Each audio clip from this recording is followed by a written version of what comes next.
Greetings, all excellencies. Today, 12th day in World Peace Summit. A beautiful day, a great day. Really, we are honored to have all these galaxy of star speakers today to discuss global peace, sustainable development goal 12. This is going to be an amazing day. One more amazing day, 12th amazing day in the journey of World Peace Summit 2023. Today, we have some eminent people who are going to give a keynote address on SDG 12. All these sustainable development goals are with one common cause, that is establishing global peace. So, with the motto of establishing sustainable, with the motto of establishing global peace, we have opted all these 17 sustainable development goals to promote in the given time to execute. So, we are Vishwa Humanity United International Royal Council is organizing this organization. Earlier, Telangana Kala Parishad, Cultural Exchange for World Peace, that was established in 2016. It worked till 2020. Then we registered to work on international platform, Vishwa Humanity United International Royal Council. We have also other sister organization, the Life Foundation, which is chaired by Professor Dr. Vijay Carolyn ma'am. She will join us soon. Actually, ma'am joined. Carolyn ma'am, are you there? Yes, sir. Yes, I'm there. I'm sorry. Actually, I'm taking the job of Professor Dr. Vijay Carolyn ma'am. When I call her, I think she's outside. So, no way, just my duty is to welcome. Sorry, ma'am. So, now let me welcome. Today we have Galaxy of Stars, exemplary, what we call wonderful speakers. Let's welcome all these eminent people, eminent visionaries onto our dais to make this 12th beautiful day in the saga of World Peace Summit a grand success. So I welcome you once again, Excellencies. Over to Professor Dr. Vijay Carolyn ma'am to give you a brief introduction of Royal Council. Over to you, ma'am.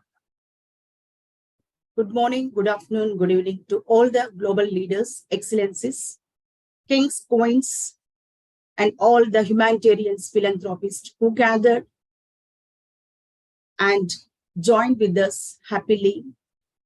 A hearty welcome to you all. I'm Dr. Carolyn, Professor Counseling Psychologist,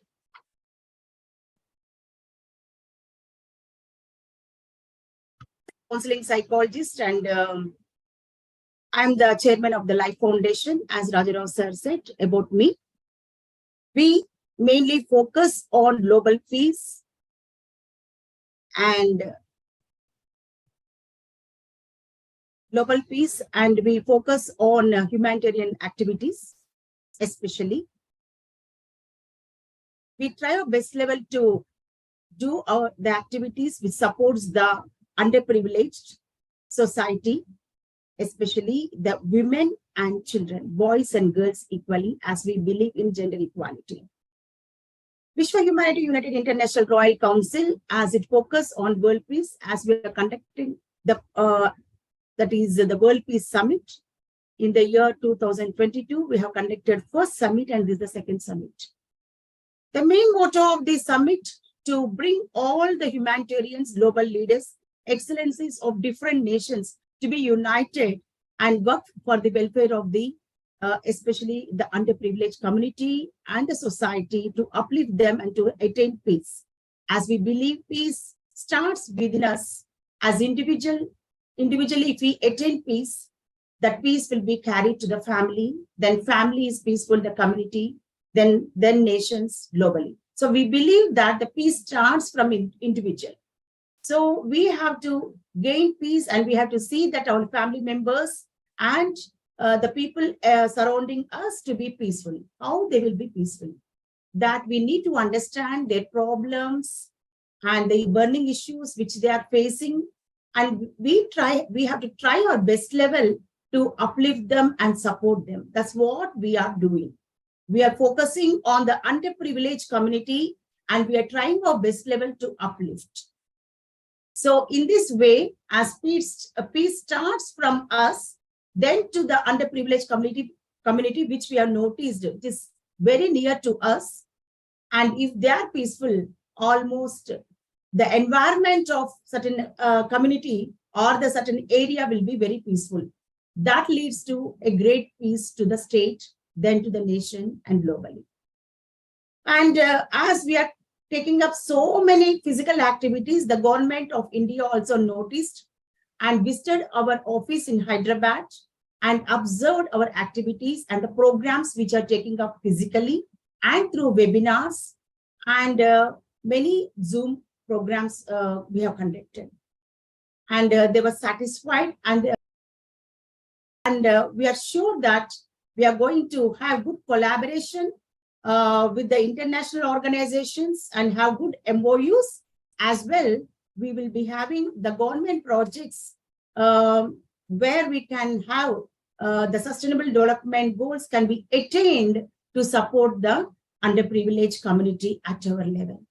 So, and we, as our brother Rajarao sir said, that there are two organizations under the umbrella of Vishwa Humanity United International Royal Council. The one, Telangana Kala Parishad, it mainly focuses on farmers, as India is mainly agricultural country, and the farmers are our supporters and backbone, and where they are going to feed us and make us more happy, so by good production. But unfortunately, the farmers who are meeting the demands of the growing population, supporting them through food production, but they are facing a lot of problems, and the problems noticed by the Telangana Kala Parishad and taken to the notice of the government, and the government immediately acted and supported the farmers. That's what we have done at our level. We try our best level to support the farmers who are known to us. And the other one, if you see that during COVID time, the migrant workers faced a lot of problem moving from the urban areas to the rural areas of their native place, and there is no transportation. At that time also, Telangana Kala Parishad took the problems and the burning issues of the migrant workers and carried to the government. In this way, the government has immediately considered the appeal done by the Telangana Kala Parishad and shown the solidarity and supported the migrant workers to reach to their native places. And the third one, the main thing is the cultural diversity, as India is rich in different cultures and heritage, and Telangana Kala Parishad mainly focused the cultural diversity of different states and conducted many physical programs to bring awareness of the importance of the culture, which bring a great harmonious development, and the good relationship will be built between the nations, between the states. In this way, cultural diversity has been showcased to different nations and understood the importance of Indian culture and heritage through our physical activities. The other organization is the Life Foundation, mainly focused on underprivileged community. We have seen the Saidabad colony of Hyderabad with a filthy environment filled with all people of different jobs, like auto drivers, daily wage workers, like that. We have different people there who come from different parts of India and different lifestyle, different culture, different habits. And we have, when I stepped into the slum, it is a big slum of 55 acres, and I noticed the vulnerability of the slum.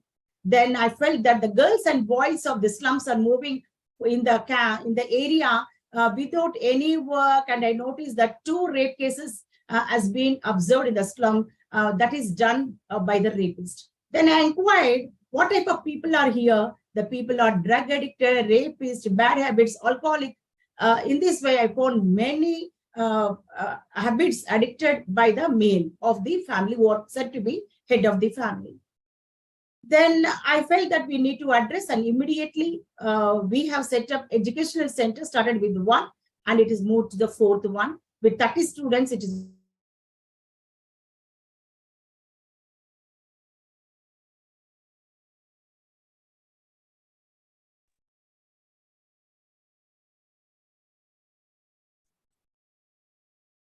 There may be some technical problem.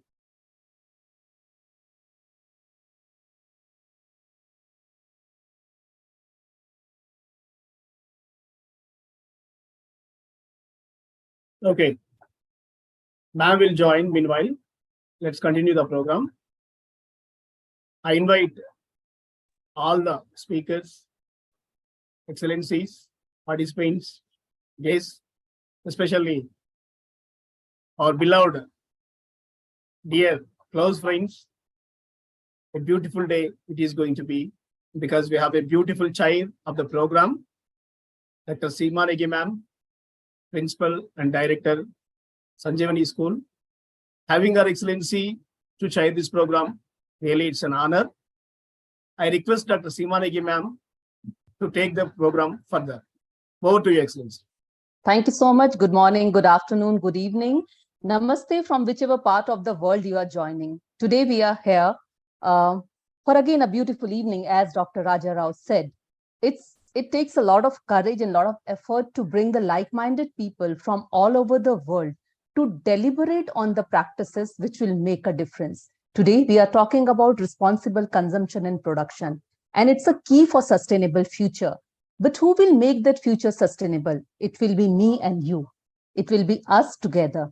So today, let's hear from the one who are the change maker, who are the one who will bring this difference, and who are the one who will make a better future for all of us. So let me invite our first guest for the day, our chief guest, Dr. P.R. Kulkarni. Dr. P.R. Kulkarni is waste management consultant, professor in Walchand Institute of Technology, Solapur. Sir, we are all ears to you. We would like to listen from you, your pearls of wisdom, and how with your initiative and efforts, you are changing the world one day at a time.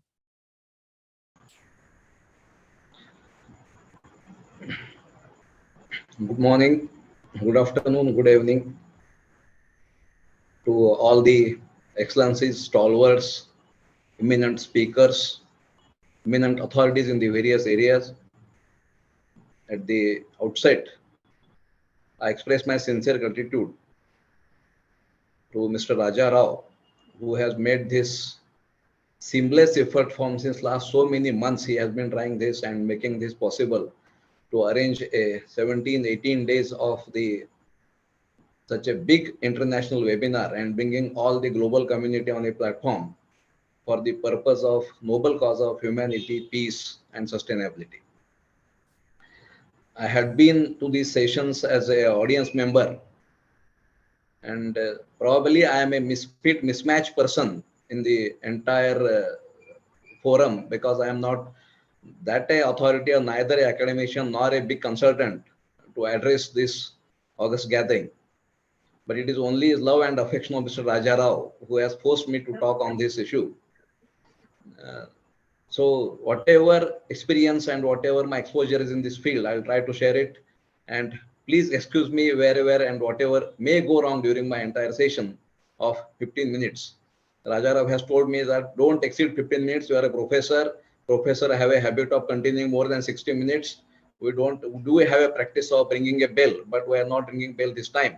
So please bear and see that you finish up in time. So that's the warning which have been given by Raja also to me. So I definitely have to respect his instructions. To start with sustainability, I'll just give an introduction of me. I am a ISO consultant and waste management consultant to some of the organizations where we have worked on to the areas of applying ISO certification for garbage management to some corporations of Maharashtra, especially in the area of Pune and nearby. We have also applied some Six Sigma technique for the waste management areas, where we have tried to make a concept called as zero garbage. The concept comes from concept of our manufacturing sector, where we are thinking of zero defect, zero variation.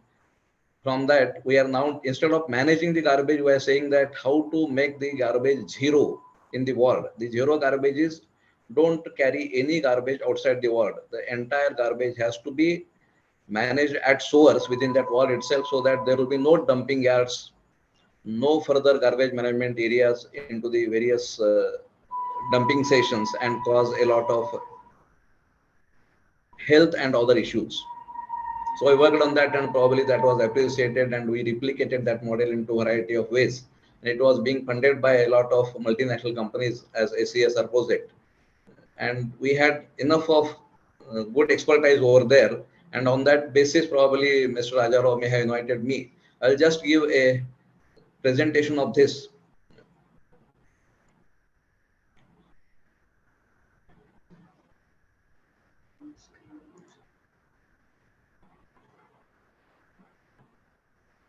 Share screen, sir.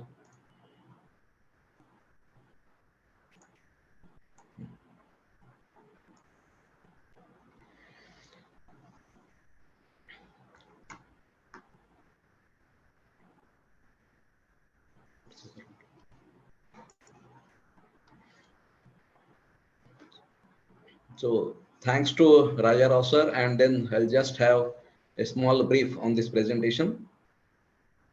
Yeah. Some of these contents of the entire presentation are with a due diligence to Mr. Philip Ulen, who have been working onto this some of the SDGs. As some of you may be knowing, that he is a Australian philanthropist who have been working especially onto the vegetarian movement and elimination of non-veg activities as such.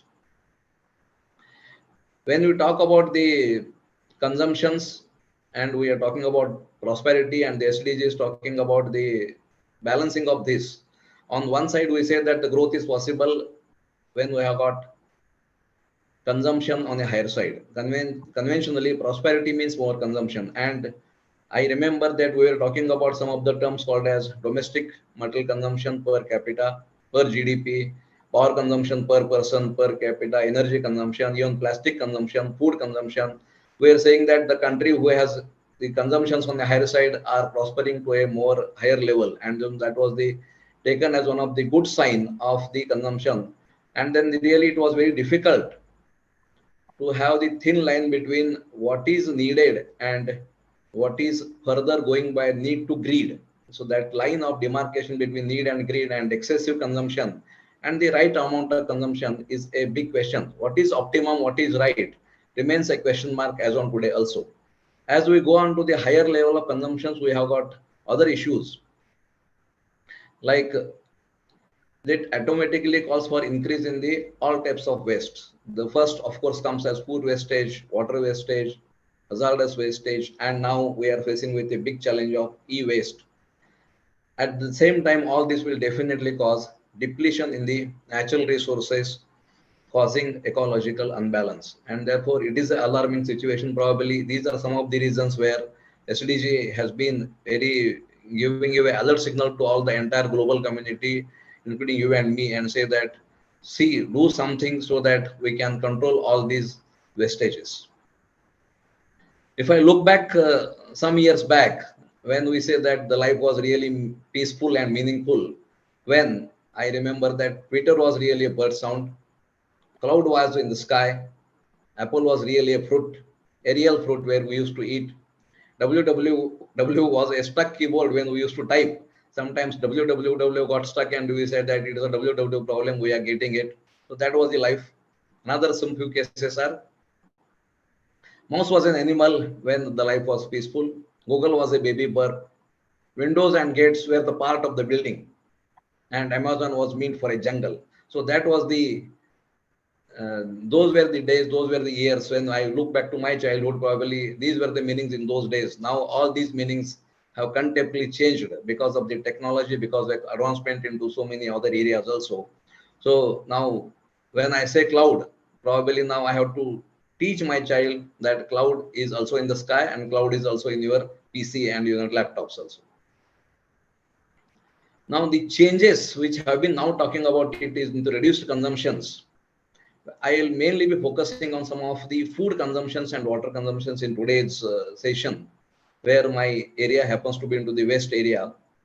When we were studying about it, we have done a lot of study about vegetarian, non-vegetarian foods and food habits, where it has been now very clearly understood that meat is the new asbestos. All of us know asbestos is as a carcinogenic material causing the cancer, and it has been now proved that meat is much more harmful than tobacco. Meat kills animals, and that ultimately kills all of us, causing a lot of healthcare issues, and those are tremendously increasing day by day. All these taken together are compounding the problems of the economies. Probably, if you now look into the GDP spending, health spending has taken up at a very higher level amongst all the countries, because the life expectancy has increased to a lot, and because of our wrong habits of day-to-day living, wrong habits of diet, wrong habits of nutrition.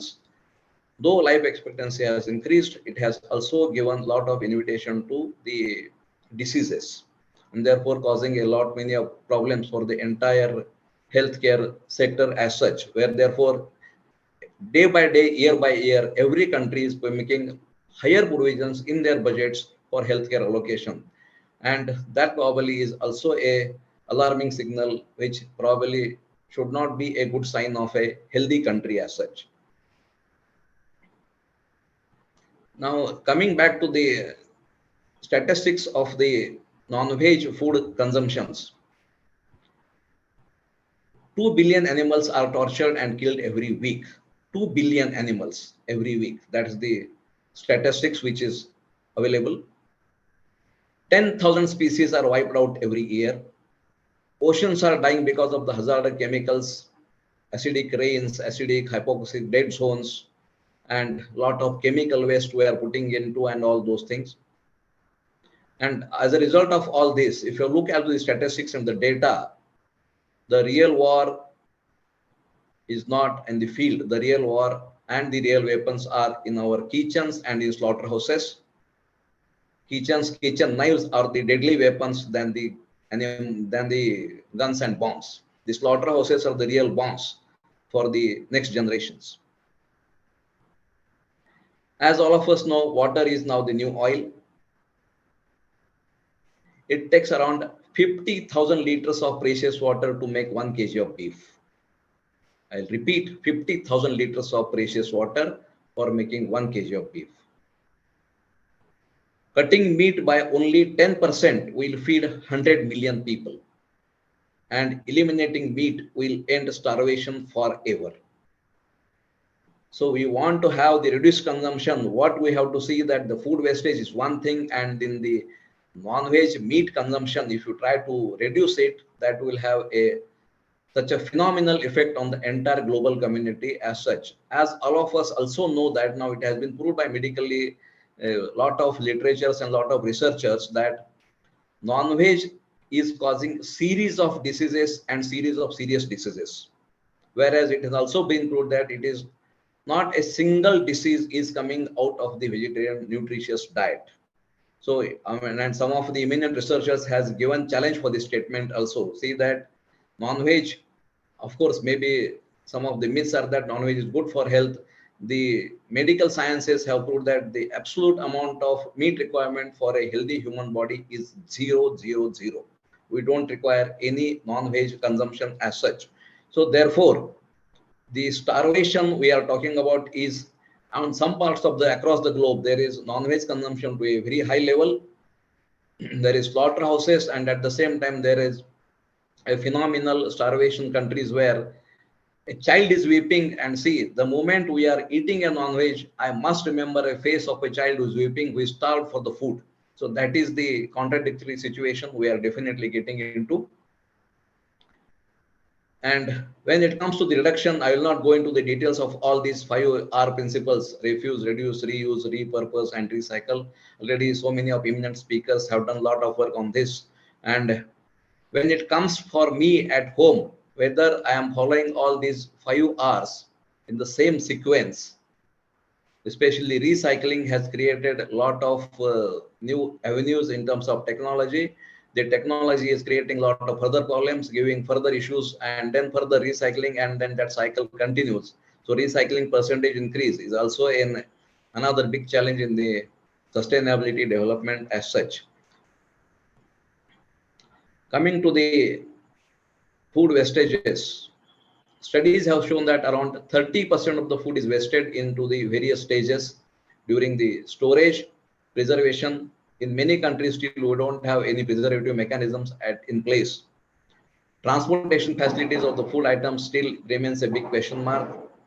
And further part is there is also a substantial wastages of food during and after the consumption. Whenever we go to the hotels, whenever we prepare some food items at home, every time some amount of food is definitely wasted, and that food wastage probably we can think that this food wastage we can afford, therefore we are giving that food wastage. The moment I taste some food and I don't like it, immediately I give that dish and I order another.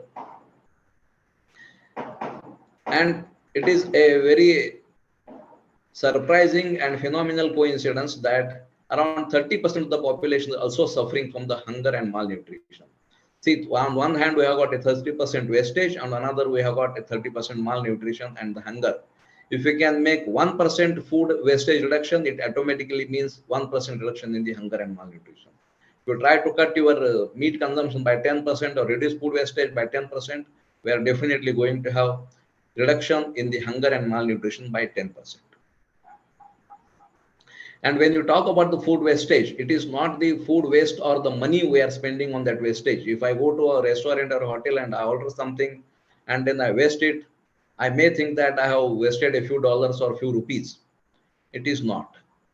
If you look at the scene behind that production and the entire cycle, entire eco cycle of that production of the food items, we are wasting a precious water. Thousands of liters of water is required for 1 kg of food grain or vegetable. We have a lot of statistics because of shortage of time. I have prepared a list of vegetables, food grain items which require how much consumption of water. Especially sugar and sugarcane crops requires around 25 to 30,000 liters of water for producing 1 kg of sugar. So when I waste 500 grams of sugar, I am wasting around 25,000 liters of water. That can imagine how much phenomenal wastage we are making in.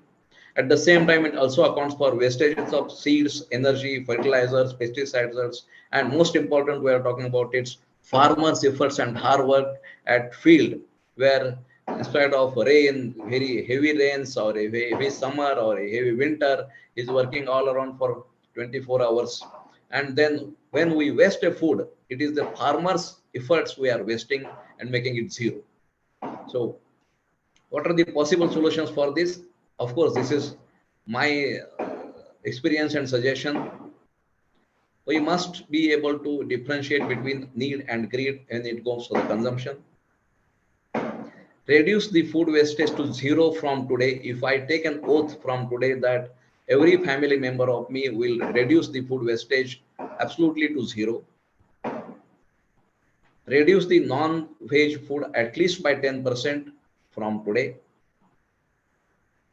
And above all, when I say non-veg, it is peace for humanity. That does not mean peace for human beings alone, but it is also talking about peace for all livings on the earth. All living includes all animals, all creatures, maybe from tiny to the highest to the higher levels also. So that is what we are talking about. Peace for humanity is peace for human beings, peace for all the living animals. I can't have peace by torturing and by cruelly killing the animals as such. Now, after the social rights for the human beings, we are talking about animal rights, and that has been remained the greatest social justice issues for today. End of cruelty and torture to all livings will be the beginning of the peace for the world. As Raja Rao has already taken this initiative for the world peace, I suggest that peace is in the mental thinking process first. So when I talk about end of cruelty and torture, it must start in the mental thinking process. Mentally, I must end my cruelty and torture. My thinking should be absolutely in a peaceful way. So psychological peace, action comes from thinking. So action must be absolutely away from cruelty and torture. And then, of course, the last part is the physical actions, end of cruelty and torture by physical means. that also becomes the part of this. And when I say torture and cruelty, it may not be necessarily by the violence. Violence generally, we think that solution for all the problems is violence, but the thinking is that it should not be a problem at all when we think of solution of a violence. So violence may be in the thinking process, may be thinking something against the entire humanity, against the entire human livings. So thinking process followed by physical actions will probably a good beginning and a better achievement towards the peace of the entire world as such. So with these few words, I once again thank for the entire community, entire team of Raja Rao for giving me an opportunity and sharing my thoughts. Thanks once again. Thank you very much.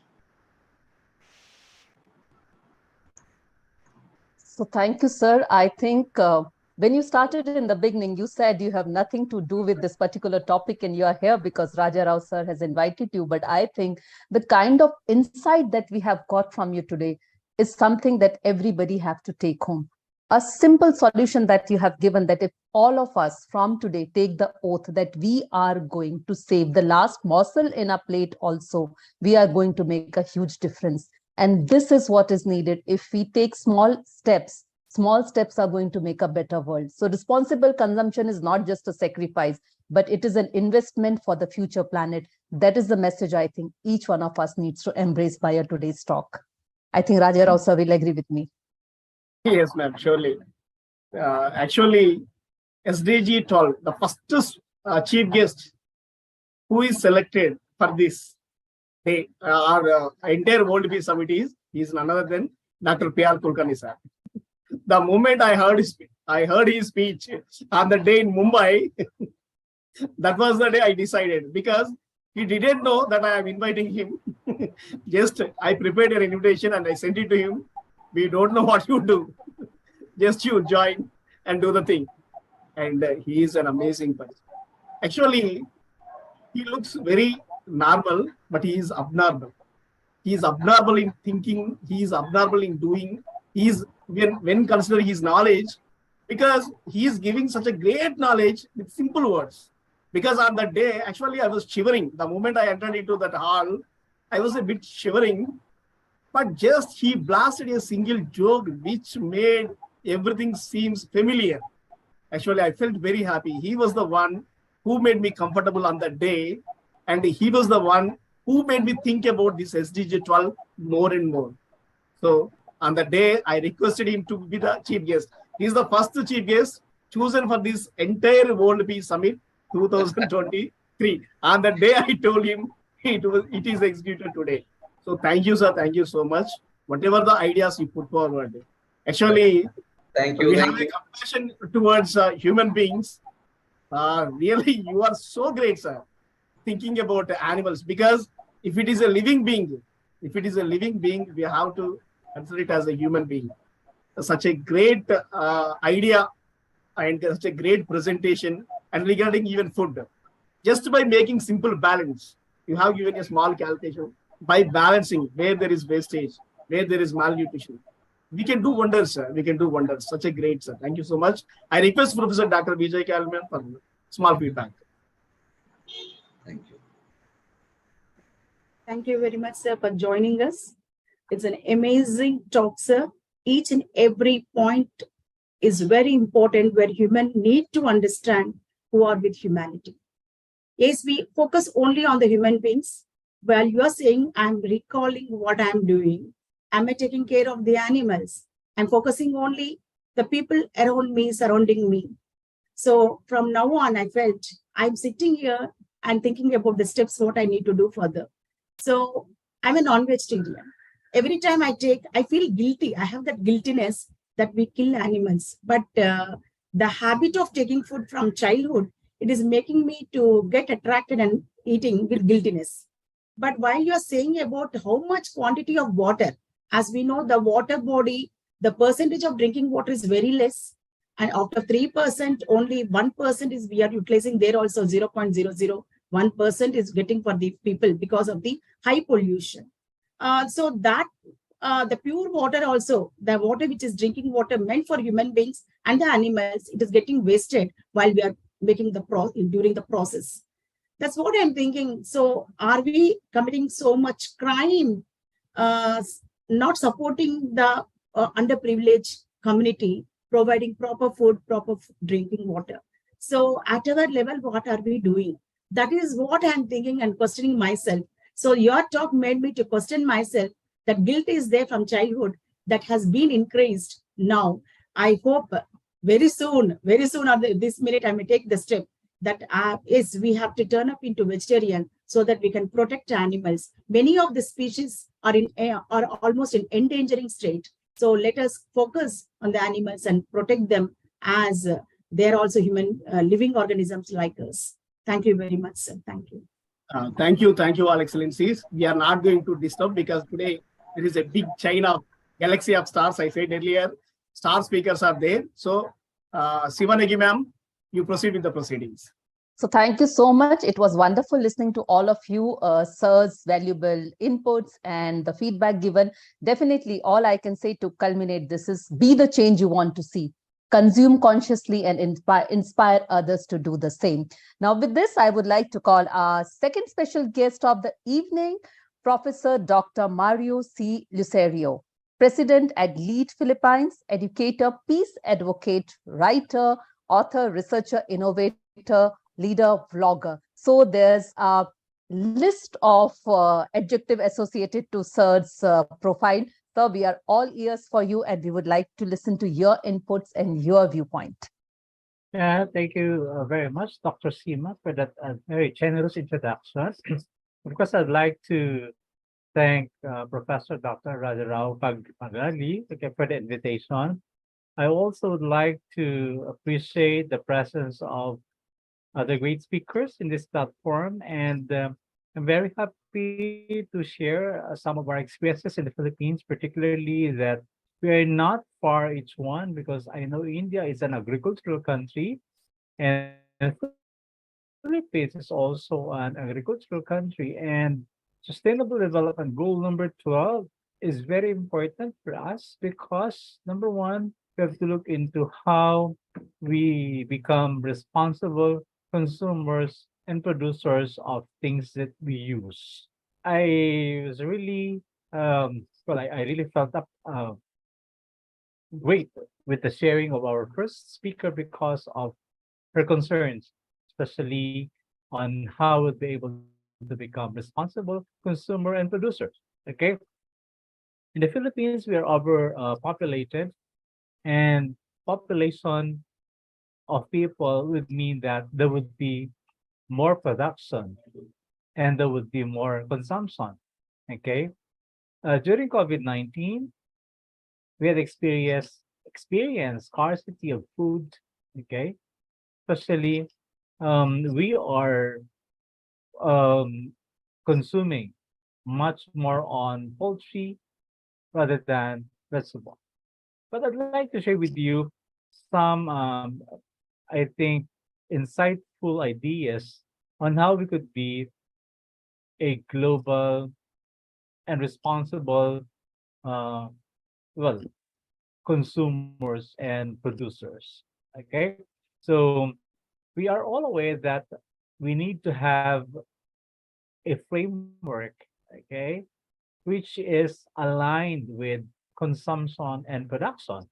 Okay, and that by the year 2030, we achieve sustainable management and efficient use of our natural resources. Okay, so we are gifted with a lot of natural resources, and what is important, the thing that we need to do is to protect them for our future, for the future generation. I think the speaker also have mentioned about global per capita food waste, and there are a lot of wastage of food from the production, from transportation, and also from not consuming the right food that we have. So um, the concept on have global per capita food waste must be probably considered in a sense that those in the retail, okay, and consumer level shall reduce food losses along production and supply chains, including post-harvest losses. Okay. I would also like to reiterate again the concept of reducing waste. Okay, and we must have this what they call waste generation through prevention, reduction, recycling, and reuse of materials. Okay. We also have to promote public procurement practices that are sustainable in accordance with national policies and priorities. Here in the Philippines, we already have policy on the production of plastic bags. So therefore, when you go to the market, you bring your own recyclable bags. Okay. We also have to support developing countries to strengthen their scientific and technical capacity to move towards more sustainable patterns and consumption and production. So another thing that we need to consider is to achieve the environmentally sound management of chemicals and all waste throughout the life cycle in accordance with the agreed international frameworks and significantly reduce their release to air, water, and soil in order to minimize the adverse impacts on human health and the environment.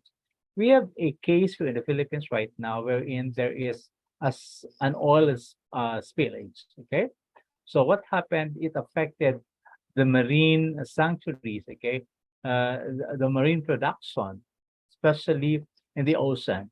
At this moment, food had been affected, and of course, the Philippine government is trying to look into remedies on how we could probably remove this oil in the ocean.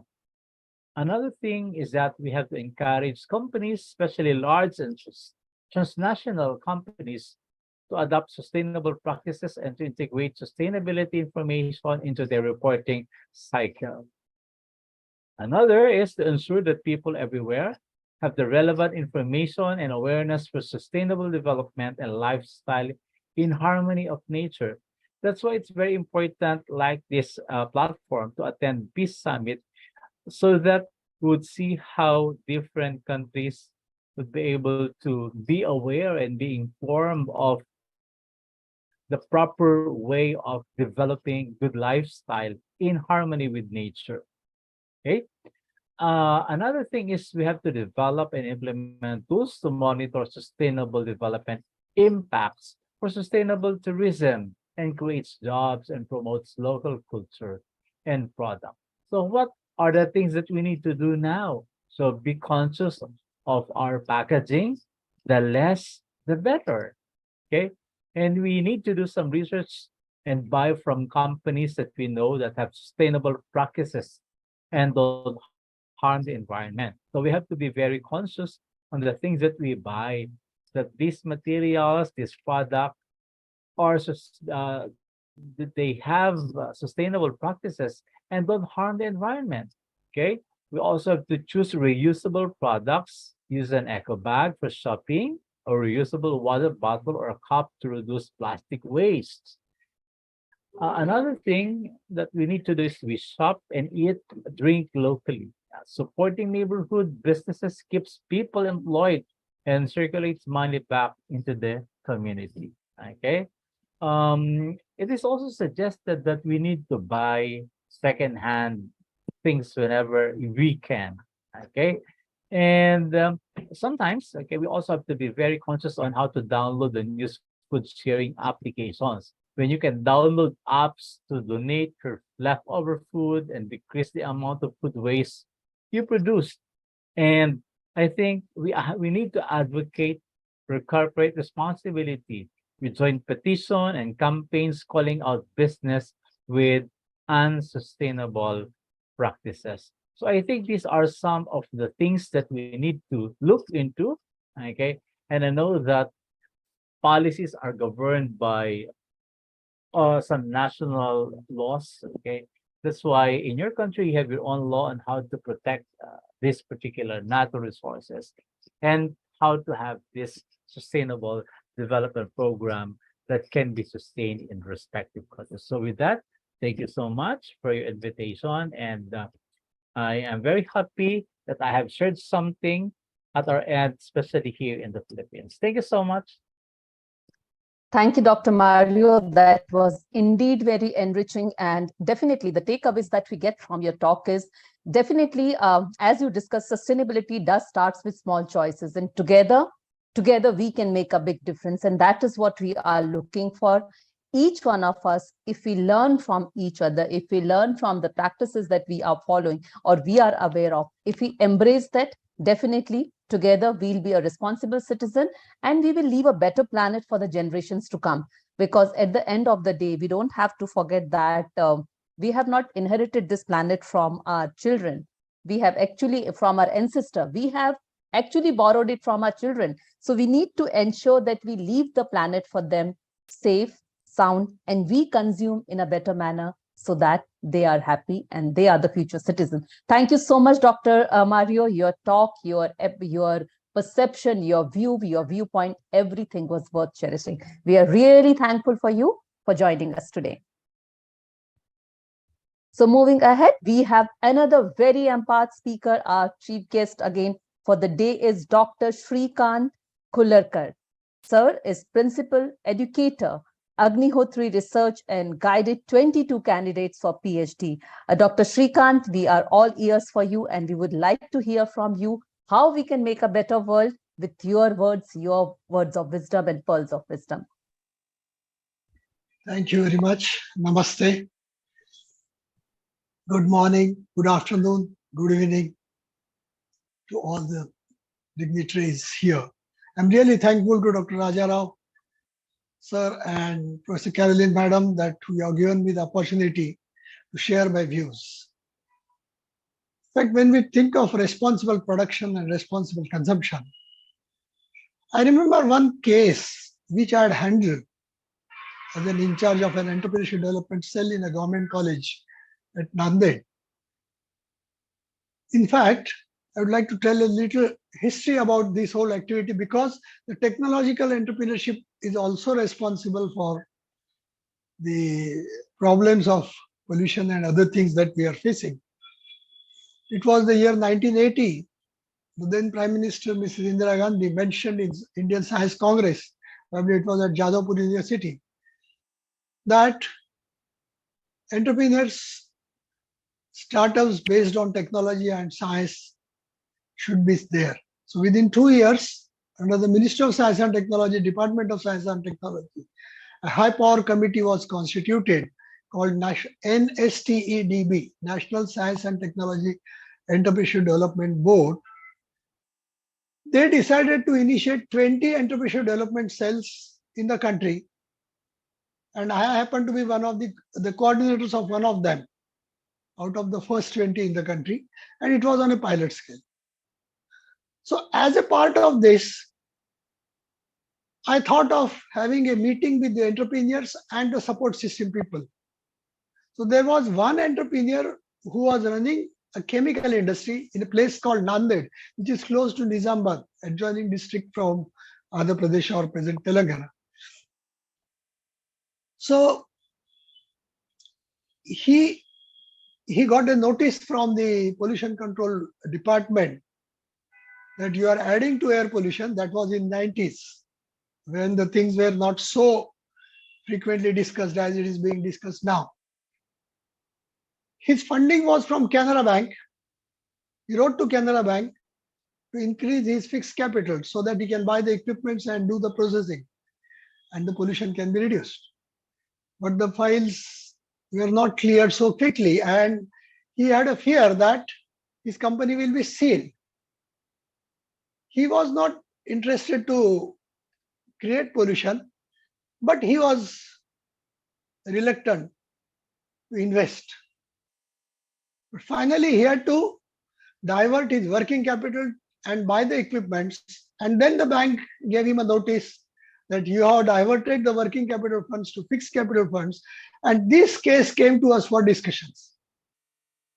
And the manager of the Canara Bank was also there. The entrepreneur was there. When the things were discussed, we could, as the entrepreneurship development cell in charge, could convince the bank manager that he should put forth on an urgent basis the file to the higher authorities in the bank so that additional fixed capital can be sanctioned to him.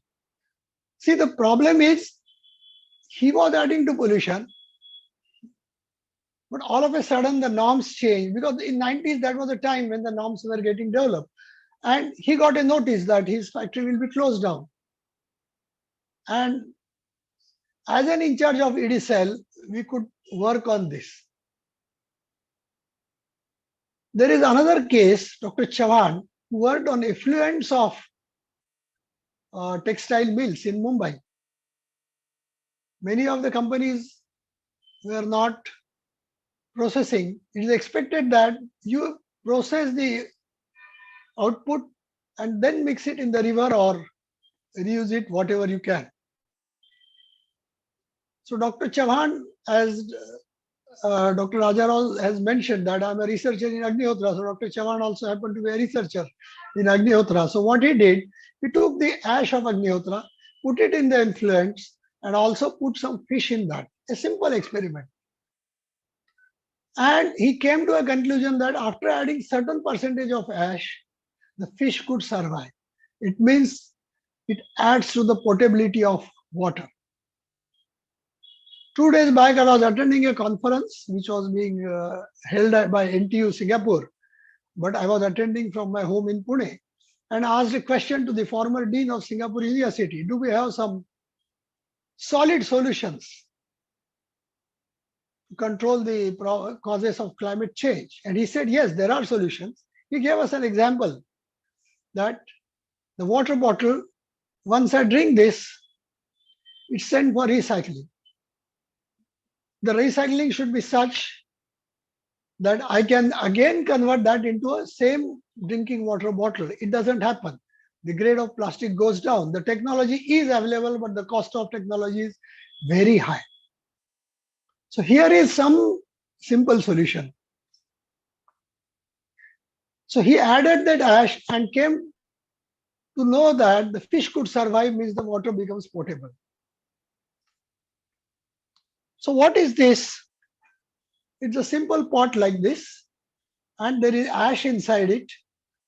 One can perform havan at the time of sunrise and sunset every day. And we received some data recently, and I had opportunity to analyze the data and give some results. So as far as the air quality is concerned, we found that the air quality is improved. Nitrogen chloride, there is 24% reduction. There is reduction in sulfur dioxide. There is an improvement in PM 2.5, PM10, ammonia, and CO2. I mean, when you are performing this could be an ancient technology. When this Singapore University dean was presenting, he said he took a review of the technology development of more than 5,000 years. And he said the first technology the human being got was fire, and the second was copper. So fortunately, the technique I'm talking about makes use of fire and copper. This was the first technology made available. This I'm not saying, the dean of Singapore University said 2 days back. On water, when the ash is included, the color is improved. The turbidity is improved. The pH factor correction has been found. Then ion content is improved. The hardness is reduced. These are some of the findings of the pilot study that we did. We had some studies on soil also. When you mix this ash in soil, it was observed that the moisture content gets increased by 74%. It's a great achievement. Organic carbon improves by 5%.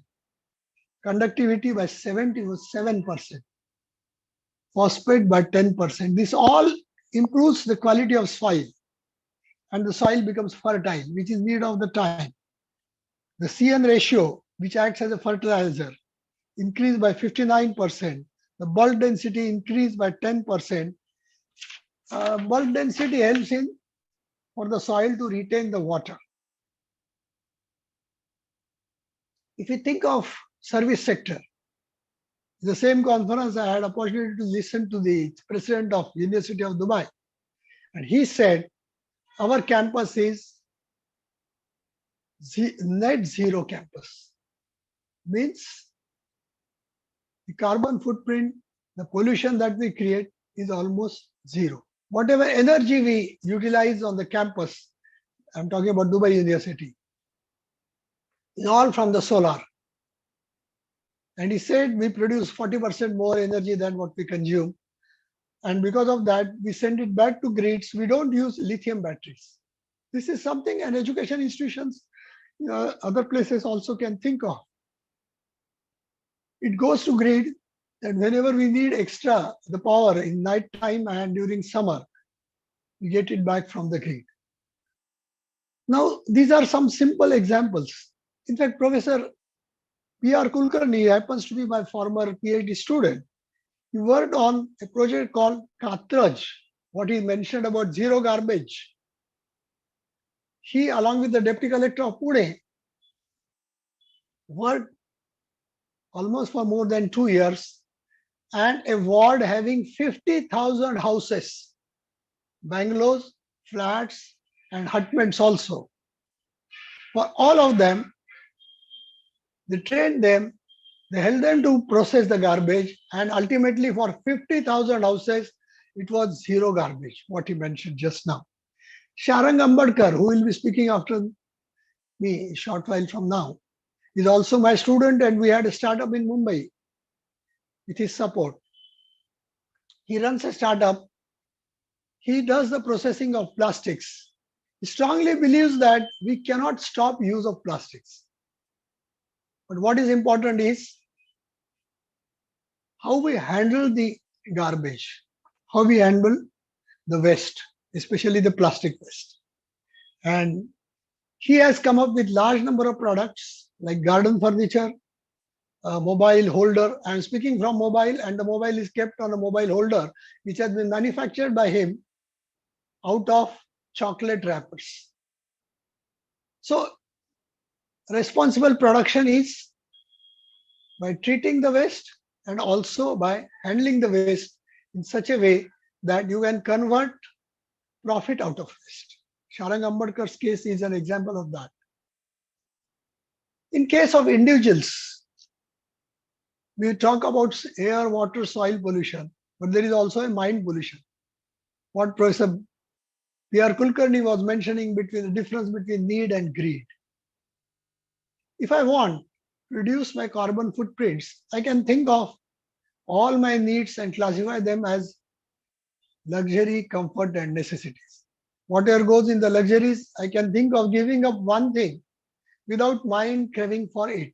This has been told in Vedic literature also, and also in almost all the literature of all the religions of the world. Give up something without mind craving for it.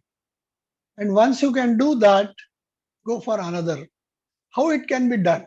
In one of my personal research on Agnihotra, how it affects the human mind, I found that it increases the power of commitment, power of rational thinking, power of determination, ability to face the negative situation, and improvement in balance of mind.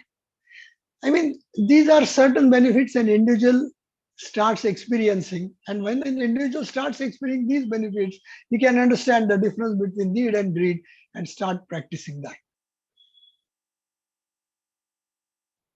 There is a small recommendation for 5 minutes appointment with the self. Madam Negi was mentioning just now that we have borrowed this planet from our earlier generation, and we have to give it to the next generation in the same form. So from that purpose, what I can do could be that I spare 5 minutes for myself.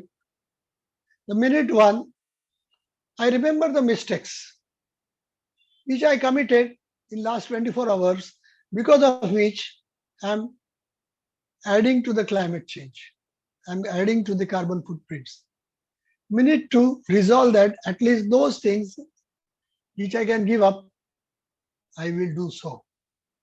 Minute three, I plan my important things for the next 24 hours so that I can do it.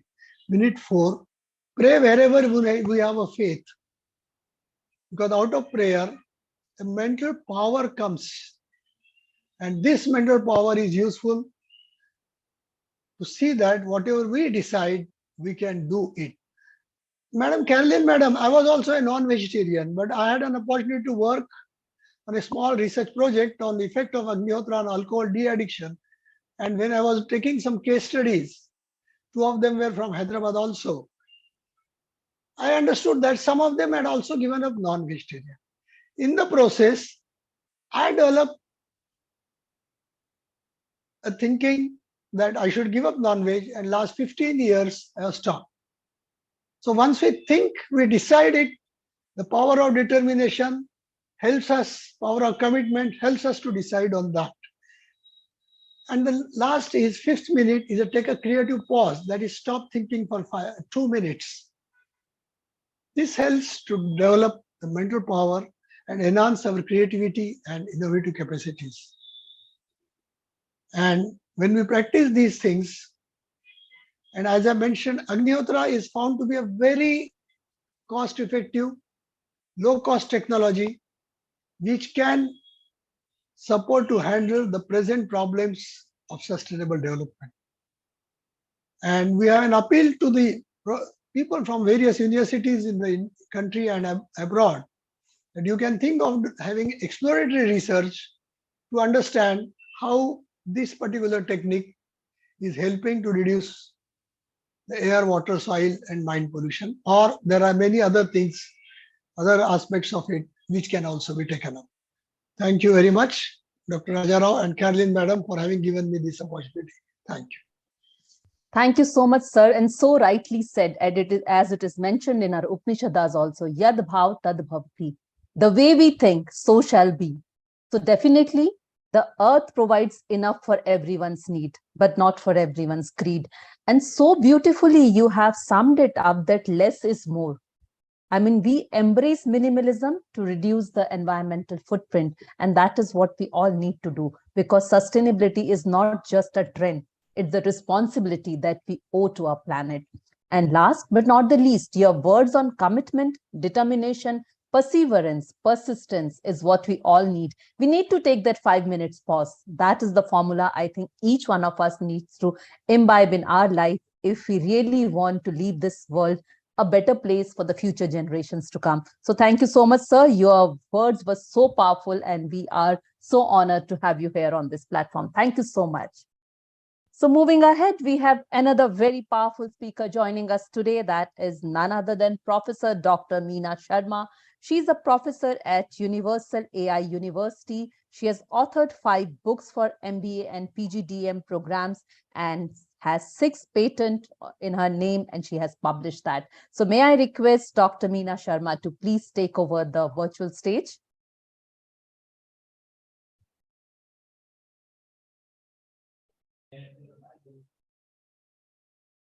Hello, am I audible? Ma'am, you're audible.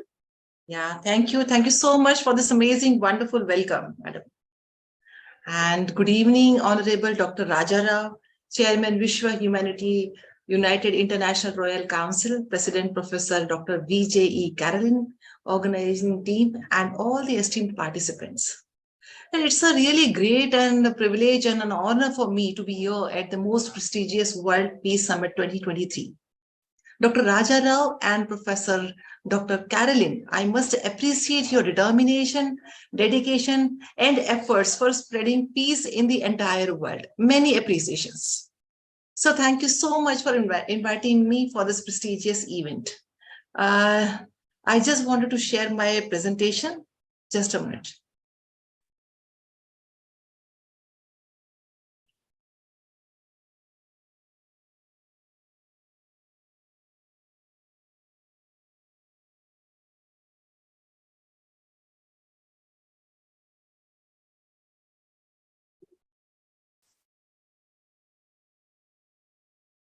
So today I'll be discussing on Sustainable Development Goal number 12, that is about ensuring sustainable consumption and production patterns. It is to use resources efficiently and responsibly, at the same time minimizing waste, pollution, and promote sustainable lifestyle. As the world population is continuously growing and our demand for resources is increasing day by day, and we are consuming more than our planet replenishes. In addition to this, industrialization, economic growth, globalization, and emergence of new technology have created many challenges having negative impact on the people and planet.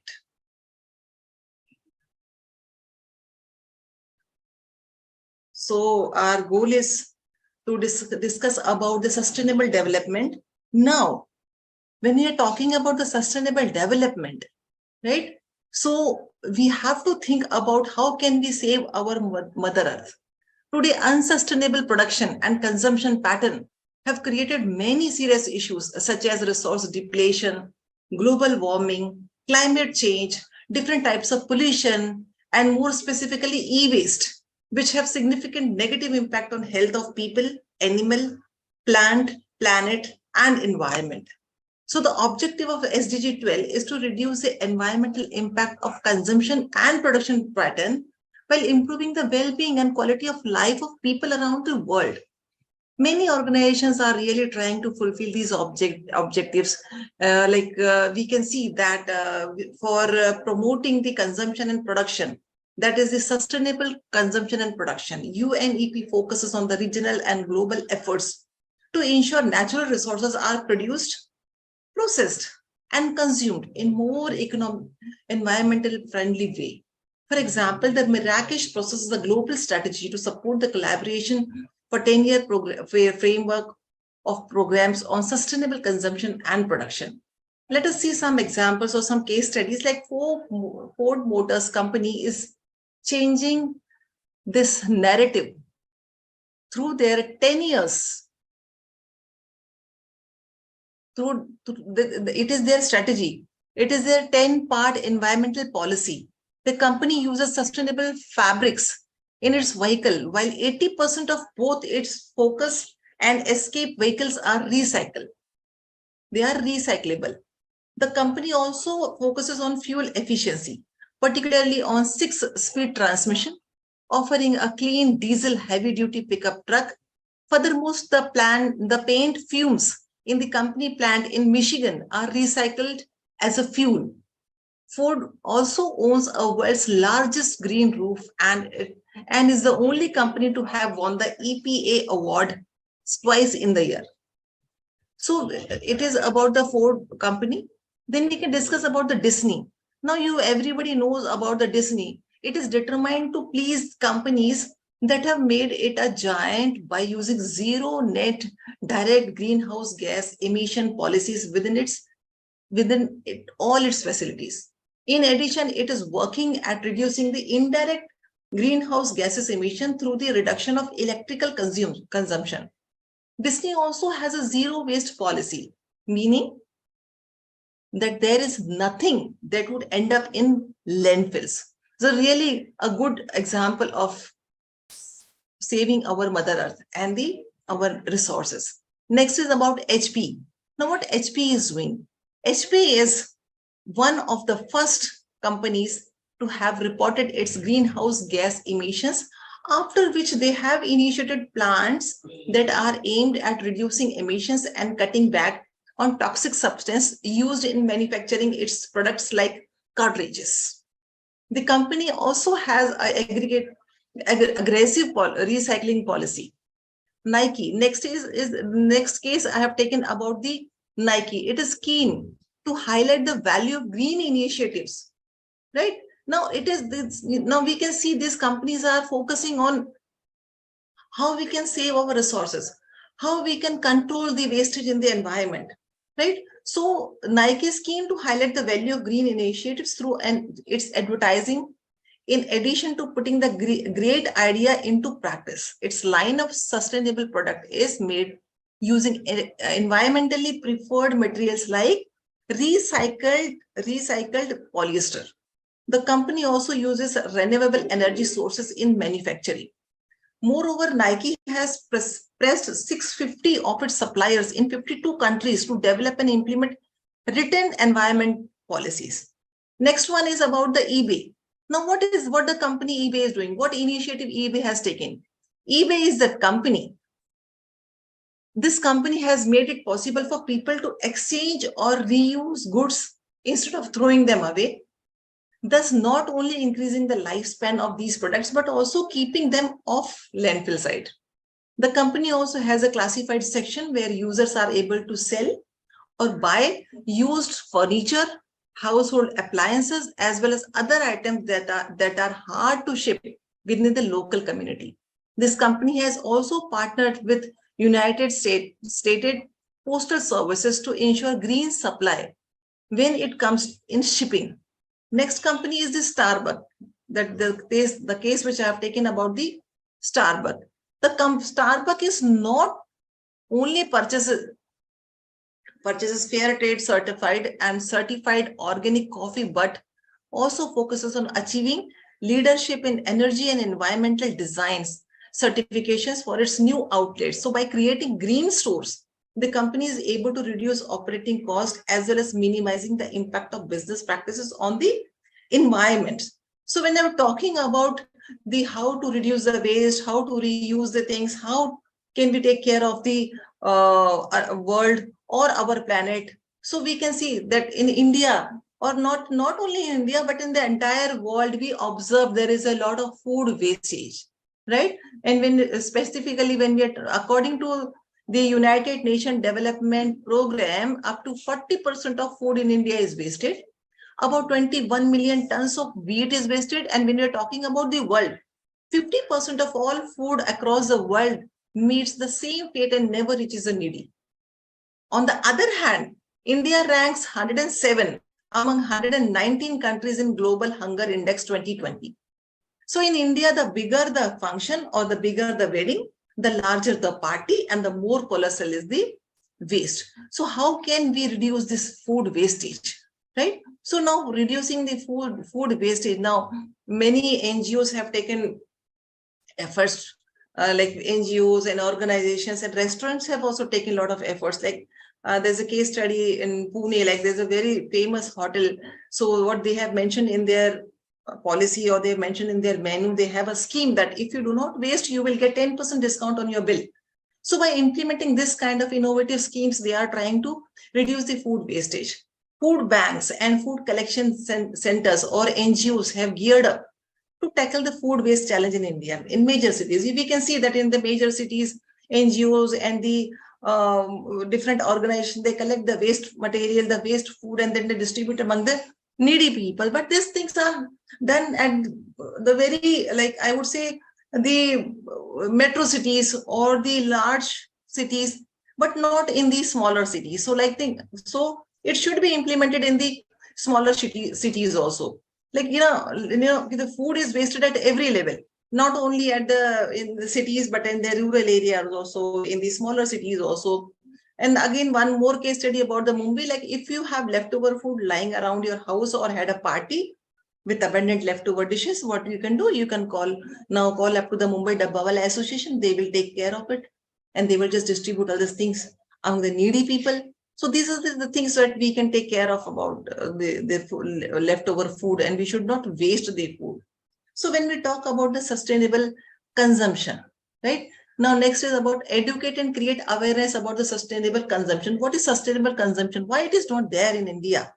Why there is a need to create the awareness? So we would have seen that when we buy water bottle or cold drink, which comes in PET bottle, you might have seen that on the label of the bottle, it is clearly mentioned that this bottle is for one-time use only.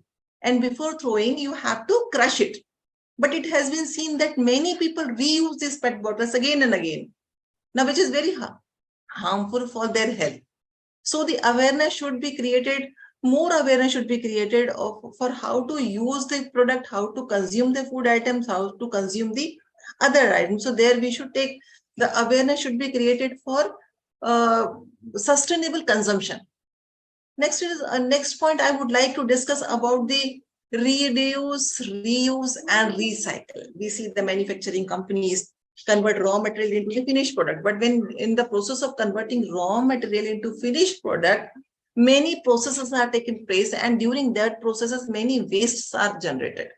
And that dangerous fumes are there, then smoke is there, chemicals are there, the company throw it into the river, which is very harmful. So company should take care of that.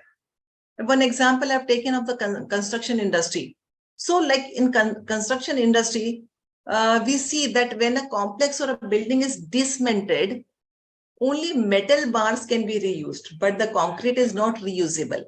So nowadays, the concept of green construction has come into the picture. It means most use of metal and glasses for construction of a building which are reusable, so that there will be no wastage, right? Next is about, again, the manufacturers are using fly ash bricks instead of red bricks, which are very cheaper as compared to their clay bricks. Next point I would like to discuss about, choose the products made from the waste and renewable resources. Now, what are the waste product made by the waste, or what are the renewable resources? Like we can purchase organic fertilizers or pesticides that are produced by using cow dung, vegetable waste, instead of harmful chemicals that will improve the health of people, soil, prevent the environment also, right? So all these things, all the care should be taken by the people. And again, like I would like to just say that now the days are gone when the people used to just get the natural resources from forest and some other things and then just use it. And anyway, but now we have to take care of our natural resources. We should take care. There should be no wastage.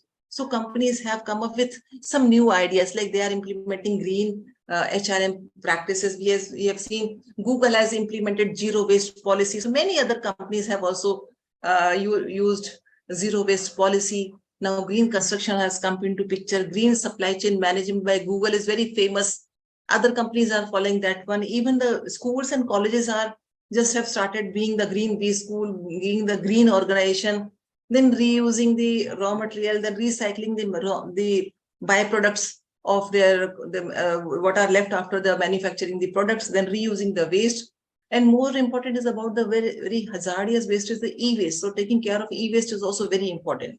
So we should buy, use, consume recyclable products, and should create awareness about the consumption. How we consume the product? How can we have the sustainable manufacturing, sustainable consumption, so that our health can be taken care, that we can take care of our planet. So in conclusion, promoting sustainable consumption involves making conscious choice about the product we use, we buy, we consume. It also requires educate and awareness to encourage others to adopt sustainable practices and to shift towards a more sustainable future. We can reduce our waste by recycling and reusing. It is essential for creating a sustainable future for ourselves, for future generations, with peace and love. Let us all work together to promote sustainable consumption and production pattern and achieve this goal and save this planet. So thank you so much, Honorable Dr. Rajarao, Chairman, Vishwa Humanity United International Royal Council, President, Professor Dr. V.J.E. Carolyn, organizing team, for making this event really successful and wonderful. I would really appreciate you. Thank you everyone for patience listening, and thank you everyone. Sir, I hats off to you for just spreading peace in the entire world. Thank you so much. So a green thank you to you, Dr. Meena Sharma. And so beautifully you have presented the case studies of various corporates, because, you know, that makes us realize that every choice that we make, either as a corporate or as a consumer, has a big impact. So what we need to do is we need to choose wisely, and definitely we have to consume responsibly. That is what was the major takeaway from your deliberation. Definitely it's one planet, one choice, and let's make it count. Everything that we are doing, small insight given by you, whether it was a one-time use plastic or how we can ensure that the food that is left over in big parties or weddings, there are community kitchens which are there in different part of the country now. So definitely what we need to do is we need to be responsible. So all I want to say is leave nothing but footprints. Take nothing but memories, embrace responsible consumption. So thank you so much. And once again, a green thank you to you. Thank you so much. My and pleasure. moving ahead. Thank you. And moving ahead, we have one more very powerful speaker, academician, a thought leader, none other than Dr. Ebenezer Bonjugolu, international keynote and motivational speaker, seasoned educationist, academician, training consultant. Sir, this virtual stage is all yours.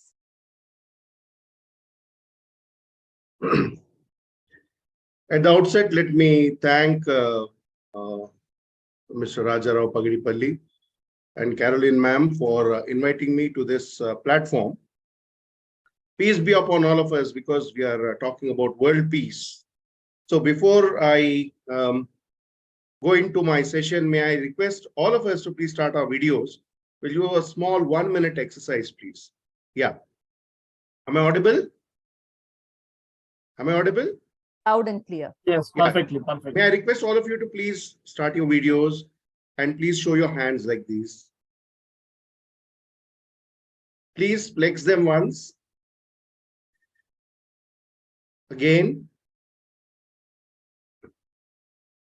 Once again. Thank you so much. I'll tell you and I'll come back why we did this a little later. So I want to narrate something which really happened in a place. This happened in one corner of the world. In the wake of events when entire world was talking about banning the plastic and the use of plastic, reducing the use of plastic, there was a giant, store, departmental store, which displayed a notice said like, we do not issue plastic covers, carry bags. But this giant store had a lot of exciting customers who used to come to them, and at the end of their purchase would request the owner or the counter, please give one plastic car, please. Next time we would bring on our own. This continued for a long time. Unable to bear the pain of seeing people use so much of plastic, this innovative store owner came with an idea. He put up a big billboard outside his store, which read like this: please ask for plastic cover after you purchase, and the cost of which would be paid by your grandchildren. Everybody liked it. And a lot of new customers thronged into the store because this was the only store which was offering a plastic bag, after the purchase. And everybody thronged in, they purchased everything, lots of, carting happened, and then now they were about to check out with the billing. As they came to the store counter where they were supposed to do the billing, after the billing was done, they were had to pay extra $10. And they surprised the customer. The customer said, how dare you ask me extra $10? What do you need that for? Is it for charity? What do you actually need that for? He said, no, sir, this is for the plastic. Then this customer got really annoyed and said, please don't piss me off today. I'm on an angry mood. You have clearly displayed that, you can use plastic here, demand for a plastic cover here, but our grandchildren will pay. Please ask my grandchildren. This man shouted at the counter. Then the lady who was standing at the counter desk, she mentioned, sure, sir, we do, follow that policy, but I'm asking you $10 for the plastic which was used by your grandparents. Now, what we learn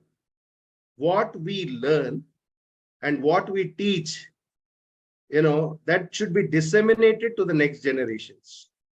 We are talking about this SDG 12, which speaks very strongly about responsible consumption and responsible production, right? RCRP, responsible consumption and responsible production. There is a saying in English which says, bite as much as you can chew. Sometimes I feel that we are becoming slightly unconscious, rather negligent in biting too much than that which we can chew. I hope the elite, people here the galaxy of knowledge which is here will agree with me. I'll just tell you 3 important scenarios. Long time ago, when the cavemen existed, these cavemen were very barbaric and they were nomadic people. They used to shift from one place to another place.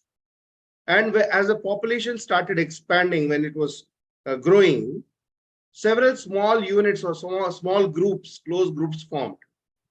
And the war between one group and another group was because of want of victuals. Some group could not produce, but every group wanted to consume. Therefore, the group which could not produce but had to consume went and attacked the group which produced. The same thing is happening right now. We have a lot of natural resources. A lot of these resources are either replenishable and non-replenishable. Irrespective of the fact whether we can reproduce them, we are just consuming, and consuming. I'll tell you another scenario. When we go out for a dinner, when we are invited for a party, we prefer to attend a party where there is a buffet, but not a dinner which is served on a platter. We think that something which is served on the platter is limited, whereas a buffet has a very huge spread of items where we have the opportunity to pick and choose. Let me tell you, we are like that invited guest who is wanting to consume more than that we can produce. So we take the plate, we go and see each and every counter, we take a lot of things in, and sometimes we forget that we may not be able to even consume it or even digest it. And we waste. Another scenario I will tell you. There is a situation or a turmoil when there are some huge floods or an earthquake. The victims are to be rehabilitated. Now, these rehabilitated victims, you find they fight for one packet of food which is being supplied by some philanthropists or some well-wishers. They are craving for it, but remember, they are ready to consume, but they cannot produce. So what I would like to say is, it is the attitude, not the aptitude, that determines our altitude. How great we are as human beings, it depends on our attitude. Right from the start of the session, almost every speaker who spoke has been emphasizing on the fact that our attitude should be correct. Our attitude should be correct towards right consumption, responsible consumption, and responsible production. I just now, at the beginning of my speech, I requested all of us to, just show our hands and flex them. We say like we are all human beings. There is nothing impossible for the determined human being. We say like human beings can achieve everything. We say everything is in your hands, right? Don't we say this? We say everything is in your hand. We say, right? Sab tumhare muthi mein hai. Everything is in your hand. Yes, everything is in our hand. Look at the 5 fingers that we have. Yeah, everything is in our hand. Remember, responsible consumption and responsible production, we can monitor it, or we can, organize in our personal lives, even at our homes, even at our workplaces, by following these 5 fingers. Each finger has a name, right? What do we call this? This is called thumb, right? Thumb, the letter T stands for take initiative and create awareness right from our home. We say charity begins at home. Yes, sustainable development begins at home. How many of us who are mothers or fathers, or we have children, or we are responsible in the house, how many of us create this awareness, take initiative to create awareness that everything that we consume, right from the morsel of food that our children take, we have to ask them to take as much as they can chew and consume, because something saved is something produced. Yeah, we must understand that we are depleting the available natural resources at such a dynamic pace. I must say, it's such a geometric pace. whereas the production is only at an arithmetic pace. We're not matching it. Very soon, all these resources will end up vanishing in thin air. And if we are not aware, it will be difficult. So talk to your son, talk to your daughter, talk to your brother, talk to your sister, and create awareness that we must responsibly consume, because we cannot produce most of the things that we consume. For example, the only place where the entire family gets to have a meal together now in this present world is the room where there is a Wi-Fi device, right? Instead of consuming food, we are consuming Wi-Fi. I don't deny or don't say that we shouldn't use the technology. We should, but at that dinner table, why don't we talk about this aspect called responsible consumption? 5 devices in the house using so much of internet, is it not an e-waste? Can we produce the internet? No. Then why do we overconsume than what we can produce? So please create awareness. That's called taking initiative. Me first, my family first. I'm going to talk to my family and create an awareness. That's called the thumb finger. I stands for the index finger. This is index finger, right? The index finger speaks about identify the loopholes or the seepages or the drainage of such consumables which we are unnecessarily wasting. Just now, one of the speakers was mentioning, reusing it, using it for something else. So one of the speakers also was mentioning that, from the recycled plastic water bottle, a mobile holder case was made. Similarly, in the schools, we have a subject called as best out of waste, or it's called as SUPW, socially useful productive work. Why can't it happen in home? Why should it happen only at school? Or why should it happen only at an industry level? Why should it happen only at an organization level? Why can't it happen at home? Why can't we judiciously use our existing resources, because we cannot produce them? So identify where it is being loopholed, or where it is going into the pilferage, or where it is going into a seepage. So that is index finger. Third finger is the middle finger. M talks about monitor the progress of how much you are made as a resolution in the family, how much of a resolution you have made, and how much you have progressed in saving those things which you cannot produce. Monitor it. How do you monitor? I write my name in a chart. I write my wife's name. I write my son's name, and I write my daughter's name. Then I start, making a count.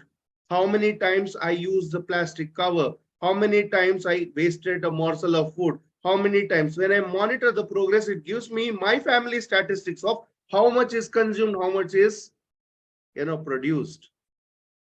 This basic, chart that I make will give me an insight that I, as an individual, and my family as a mini organization, and my family as a mini community, my family as a mini globe, how much am I producing and how much am I consuming? R, that is the ring finger, R stands for resolve. Resolve, have a strong resolution that I, as a member of this globe, I, as a member of the earth, I'm going to take a strong resolution. Wherever it is possible, I'll refuse. Wherever it is possible, I will reuse. Wherever it is possible, I will reduce. Wherever it is possible, I will try to, recover. That resolve should be there. The ring finger speaks about a resolve. And finally, the little finger L. L stands for lifestyle management. Lifestyle management. How does it begin? I work in an office and I see that a lot of lights are on and it's not even evening time, and I will not wait for the watchman or the security guard to come and switch off the lights. I can do it myself. My lifestyle has to, change the way I consume and produce. Why can't I carpool with my colleagues? Why should I always think that I have the best car available and I will drive it on the road because I just want to show off? Why? Why can't I carpool? Why can't I share resources? Why can't I change my lifestyle? How much I can produce and how much I can consume.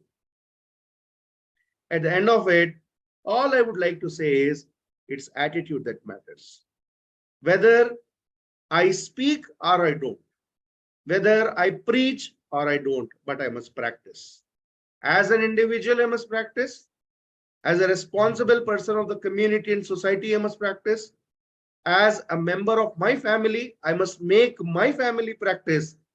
Yes, when charity begins at home, it does make a matter. Before I close, I would like to say something about our food habits, because nowadays the production of food and the agricultural produce is declining day by day because we are more dependent on synthetic or synthesized food. I think all of us will agree that very soon we are going to have a day. If I were to ask Dr. Seema or Dr. Raja Rao, did you have your breakfast? Then, or if you may ask me, I may say, yes, I had my breakfast. What did you have for breakfast? I would like to say, I had my morning breakfast pill, a small pill which contains everything, and I just consume and it's my breakfast. A day is going to come. Lunch would be 2 pills and my dinner would be half a pill. I don't know. A day is going to come. When I cannot produce, I must understand how to consume. That's very important. In Sanskrit, there is a saying about, consumption and production. And these lines are very pertinent to food. So I would like to quote, because not only food, you can replace that word food with anything in the world which is related to consuming and producing. That is, hita bhukti. Hita bhukti means whatever you eat, you like it and eat. Eat it with all likeness, Then second is called as mita bhukti. Mita bhukti in a sense, consume only that much, how much you need. Mita bhukti. Third is called ruta bhukti. Ruta bhukti means eat according to the season. Why do you think a watermelon grows abundantly during summer? Because the entire nature knows that a human being who is going to sweat a lot requires to replenish his body fluids. Hence the watermelon, the nature gives you as a gift and says, eat this. Why do you think the custard apple grows especially during the winter season? It contains all the food and vitamins that will help you overcome colds in winter. Nature is talking to us. Before nature starts warning us, before nature starts judging us, it's better we realize, we reconcile with ourselves and come to a common consensus and say, yes, charity begins at home and sustainability begins in my home. Thank you so much. Signing off, this is Ebenezer. Thank you, Dr. Ebenezer. This reminded me of a Greek philosophy which says, when the last tree has been cut down, the last fish caught, the last river poisoned, only then we realize that one cannot eat money. So definitely whatever you shared with us, these practices are so very important. Practice responsible consumption and eliminate unnecessary waste. So I think it's a time for all of us to take that creative pause, because we need to understand that the greatest threat to our planet is the belief that someone else will take care of it. Nobody else will take care of it. It's you and me who have to do it together. Maybe it's one day at a time, one small step, but each step matters and each step will create a lasting impression. So thank you so much for your nuggets of valuable insight, and you have given us a lot of takeaway. So thank you so much. Next, we have one more powerful young entrepreneur and a young speaker, Mr. Sarang Ambadkar, founder, Feel Good Eco Nurture LLP, 50 Solutions 2020 UN SDG. So as we say that youth has the power to change the world, so let us see what our young entrepreneur has brought to us to change the world. All over to you. Hello, everyone. Namaste to all the dignitaries. Namaste, Mr. Raja Rao, sir. I hope you're doing good. Thank you, everyone. And it is my honor to be sitting in front of you and telling you my story of what we are doing and how we are contributing towards the Sustainable Development Goals, goal number 12, which is responsible consumption. We, as my Guruji just told everyone about me, Dr. Shrikant Kalurkar sir is actually my principal sir from the college of Atharva College of Engineering, from where I did my BTech engineering, and after which I ventured out into the industry of waste management, where we are currently recycling almost 8 tons of plastic waste each and every day to make raw material and finished good out of it. So all this you can see over here, these tiles are nothing but made all from chocolate and biscuit wrappers. So this all are being made. So, and the mobile stands, which two of the speakers just said. So these are the mobile stands, which we are making from plastic waste. Not only any plastic waste, but chocolate and biscuit wrappers. You can see how usable and usable it is. So these are a few of the things that we are trying to do. So the main reason why responsible usage and responsibly using all the raw material and each and every material which exists in our nature needs to be cared for, because it is not going to last forever. The main motive of starting out the business was to save not the environment, but because the environment is going to save itself. We are here to save the future of the planet for ourselves. The earth is going to recover itself even if we are not here. We are not here because the earth wants us. We are here for us. And the earth is going to live by itself very happily if we are not here. But for a better future of humanity, we need to use each and every resource that is available to us very responsibly. So what we are trying to do is we are trying to reduce the carbon emissions going out in the environment by reducing the use of cement concrete, which is the largest contributor of carbon in the world right now. And secondly, we are trying to reduce deforestation, that is cutting down of trees, by again making furniture, wood, alternative wood material, something like this, out of plastic waste. And not any plastic waste, but the most unused or thrown away plastic waste, which is packaging waste, which is used in almost each and every article, every product that we are going to buy in the future. So this chocolates and biscuit wrappers or packaging material which come to our home are made from multiple materials, multiple polymer materials. It has plastic, it has aluminum, it has different layers of plastics inside it, which makes it difficult to recycle. So we take those, and with the developed technology that we had patented, we are able to make it into raw material, something like this, which looks something like this. So this is a raw material which consists of all the chocolates and biscuit wrappers which you can find, and then from which we make beautiful products like this mobile stand, or this tile that you can see. This again is made from chocolate and biscuit wrappers. So all these things we are trying to make from waste plastics.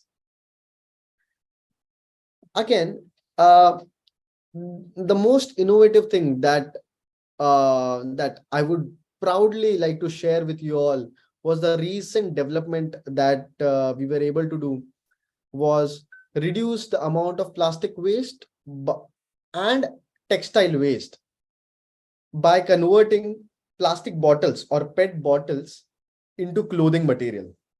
So this cloth or this coat, which you can see right now, is 100% made from plastic bottles.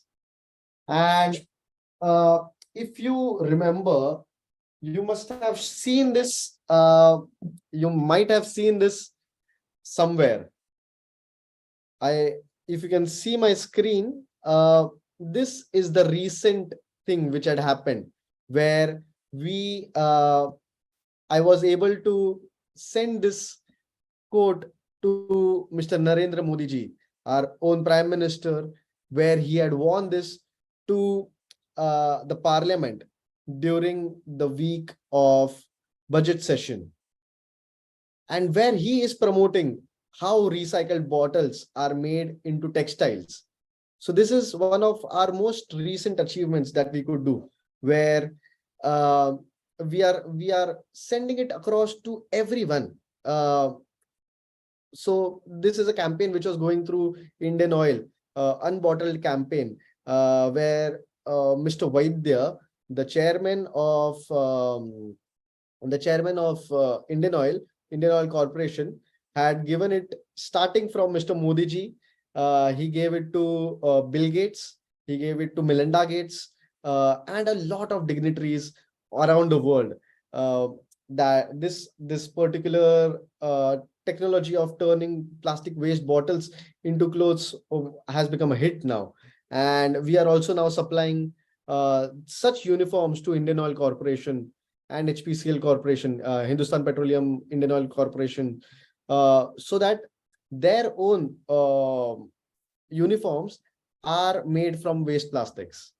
Also, not only that, but this uniforms, once used, can again be recycled and made into another t-shirts. So it has a new life to it. So the fast fashion, which is a trend which is going on right now, where every week there is new fashion coming into the business or coming into the malls, and everyone is buying it. It will have a solution.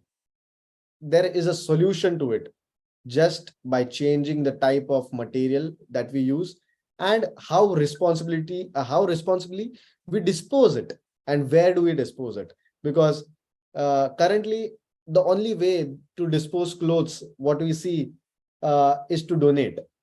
But there are more and more ways which needs to be made aware to the consumers, so that they can also make use of it, and at the same time use it to their benefit and for our future generation also. So these are few things that my company Feel Good is trying to do into this sustainable, I would say, sustainable living age, where each and everyone is trying to do their bit, just like how we are trying to do our bit by contributing something towards sustainability. So thank you so much, Sarang. You have made us feel good, definitely. And as I said, the youth has the power to change the world, and you have really proved it. And that is what I think we need to believe, all of us. We might be seasoned, but sometimes the youth comes up with the kind of ideas which definitely can lead the change. So thank you for leading the change, because sustainability is a mindset. It's a way of life. And it is our responsibility to preserve and protect our planet for future generation. I think you are doing it with the best possible way. And if this is the attitude our youth carries, I can definitely say that, yes, we are making a better world, and together we are doing that. So thank you so much. We were so proud to have you here amongst us today, and we wish you all the luck for the future, and keep doing what you are doing, because everything that you do, everything that your organization is doing is definitely making this world a better place to live for all of us. Thank you so much. Thank you very much, ma'am. Thank you very much.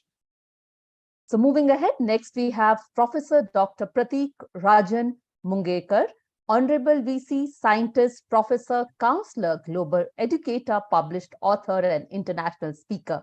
Sir, this virtual stage is all yours, and we are very honored to have you here today.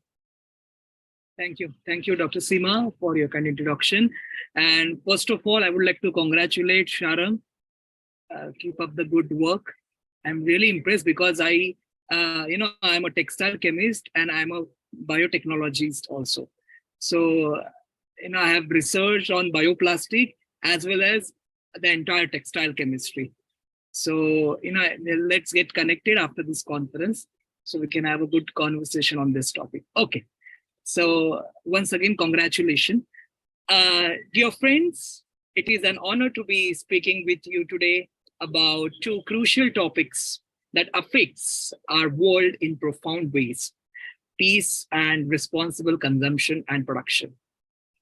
While these issues may seem unrelated, they are in fact deeply intertwined, and it is only by addressing them together that we can create a truly sustainable and peaceful future for ourselves and future generations.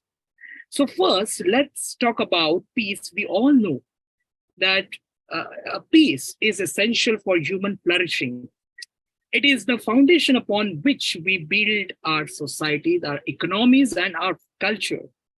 Yet, despite our best efforts, we continue to see conflict and violence around the world. Wars and conflicts, tear apart communities and disrupt economies, leaving behind a trail of destruction and suffering.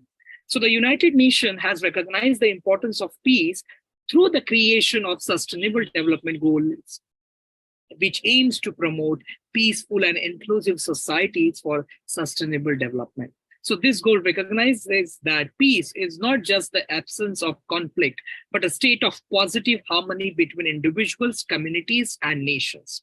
It is a goal that we must all towards by fostering dialogue, building bridges, and promoting understanding. But peace cannot exist in isolation. It requires a world in which resources are used responsibly, as a lot of previous speakers has correctly said, and sustainably. That's why I want to talk to you about SDG 12, which is responsible consumption and production.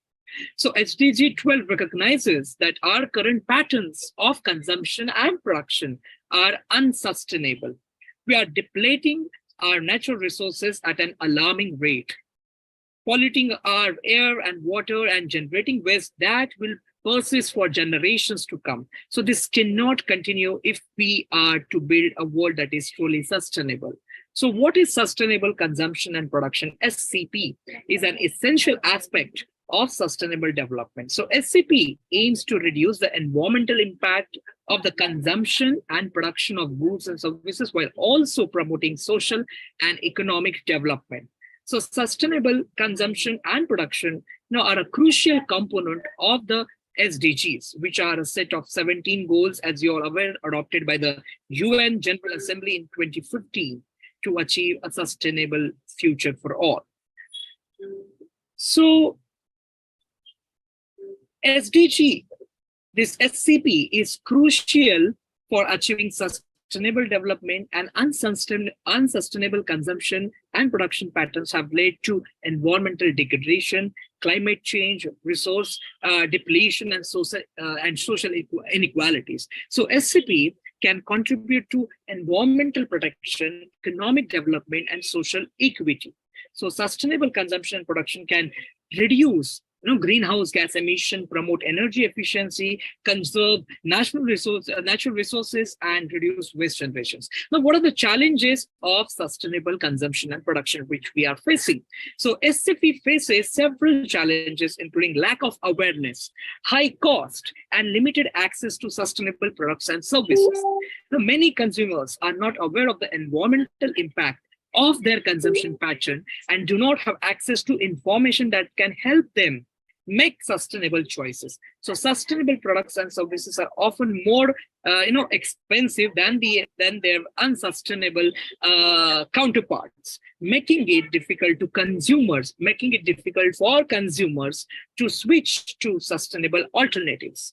So limited access to sustainable products and services also hinders sustainable consumption and production. Now, what are the strategies for achieving sustainable consumption and production? So there are several strategies for achieving this SCP, including first, sustainable product design. So products should be designed to minimize environmental impact throughout their entire life cycle. As you know, as we have just now listened to wonderful talk of Sharon. So this can include using sustainable materials, reducing packaging, and promoting energy efficiency. Then another strategy is eco-labeling. So eco-labeling can help consumers identify sustainable products and services and make informed choices. So eco-labels can provide information on a product's environmental impact, energy efficiency, and social responsibility. And then comes sustainable consumption education. As we are educators, so sustainable consumption education can raise awareness among consumers about the environmental impact of their consumption patterns and provide information on sustainable alternatives. Then comes circular economy. So the circular economy aims to reduce waste and promote the reuse, repair, and recycling of products. So this can help conserve natural resources and reduce greenhouse gas emissions. To achieve SDG 12, we must all take responsibility for our consumption and production patterns. This means reducing waste, conserving resources, and using sustainable production methods. It means making conscious choices about what we buy and how we use it. It means holding businesses and governments accountable for their environmental impact. So we must also recognize that responsible consumption and production is not just an environmental issue. It is a social and economic issue as well.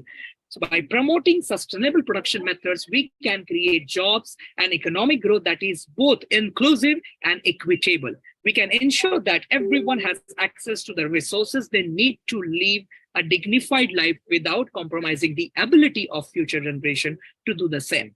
And my conclusion is sustainable consumption and production are critical for achieving sustainable development, SCP. SCP can help reduce environmental impact, promote economic development, and address social inequalities. So SCP faces several challenges, including lack of awareness, high cost, and limited access to sustainable products and services, which we have discussed just now. Strategies for achieving SCP include sustainable product design, eco-labeling, sustainable consumption education, and the circular economy. But by achieving SCP requires a collaborative effort from consumers, producers, policymakers, and other stakeholders to promote sustainable lifestyles and production methods. So my friends, let us work together to achieve SDG 16 and SDG 12 peace and sustainable consumption and production. Let us build a world that is peaceful, sustainable, and just. So let us recognize that our actions today will have an impact for generations to come. And let us commit ourselves to creating a future that is worthy of our children and grandchildren. So thank you so much once again, Dr. Rajarao, for inviting me here, and Dr. Vijay Caroling for organizing. You guys are doing excellent work, remarkable work in the field of peace and education. And thank you so much, all the listeners, for actively, patiently listening to me. Thank you, Dr. Prateek, thank you, Dr. Prateek, for such an inspirational and motivational deliberation. Thank you so much. Usually we say when plan A fails, there is plan B. But I think when we talk about this planet, there is no other planet to go. So definitely all the practices that you have shared is something that we have to keep in mind. And we need to also remind us that we don't let our consumption consume us. We need to be mindful about that, because we have to ensure that the choices that we are making are towards the betterment of this world, because we need to leave a better world for the generations to come. So thank you so much. Together, let's do our part. One more request I would like to request to all the participants to have a big applaud of applause for Dr. Raja Rao and Vijay Caroline. These guys are, organizing this event for 18 days. We just talk and go. Sir, we are clapping. Here But for from you and Sharon, you 8 youngsters are doing p.m. wonderful to job. 12 p.m. It's a huge and difficult task. So a big round of applause for. So Thank they you. are maintaining that sustainability which is needed, and Yeah. not just for these 17 or 18 days. I think they are doing it from last 3 years, since from the beginning of pandemic. And They are ensuring that the world has become a better place, whether it is pandemic or we are out of pandemic now. and through their Every actions, month. they are proving that we are doing. Action speaks louder than the words. So they are doing that. Their actions are definitely speaking louder than the words. So thank you so much. Thank you, Dr. Prateek. Thank you, Dr. Raja Rao and Dr. Caroline. Definitely, together we are making a better world. And moving towards last speaker of this particular section, before we go to other section, we have Miss Rosie Katyal. She is life coach for kids, for teens and parents, and she's a counselor. So Miss Rosie, now this virtual screen is all yours. Thank you so much, ma'am. First, I would like to thank the organizers for giving me this opportunity to be a part of this great meet. And it was so enriching to listen to all the speakers. And today's topic is SDG 12, that is responsible consumption and production. It plays a very important role in saving our environment and saving our resources. And as a teacher, I have always learned one thing, that if I want others to do something, first I should do that thing. So my focus today is that today we should ask ourselves that what are we doing? What am I doing to save the resources? Right? We as the citizens of the country, we always keep on cribbing that what the government doing to save the resources, or what is the government doing to give us a clean environment. But I want each one of us to ask ourselves today that what am I doing to maintain the environment? Am I looking after the trees and the plants or the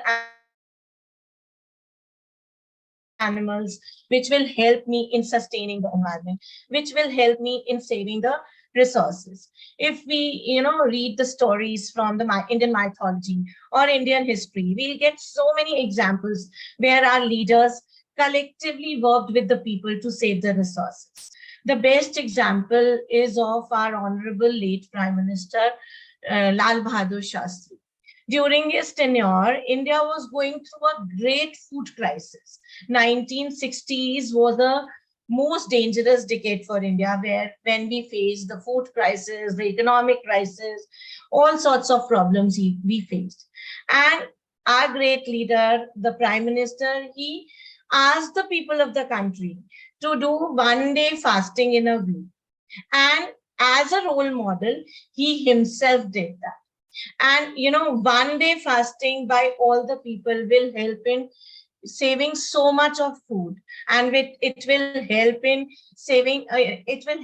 feeding so many people who remain hungry, who don't get food on time, who are undernourished. So he himself created that atmosphere in the country, and he himself did the farming, and he told the people of the country that whatever land you have around your houses, a small piece of a garden or a big garden, you can grow the fruits or the vegetables or anything which is possible for you.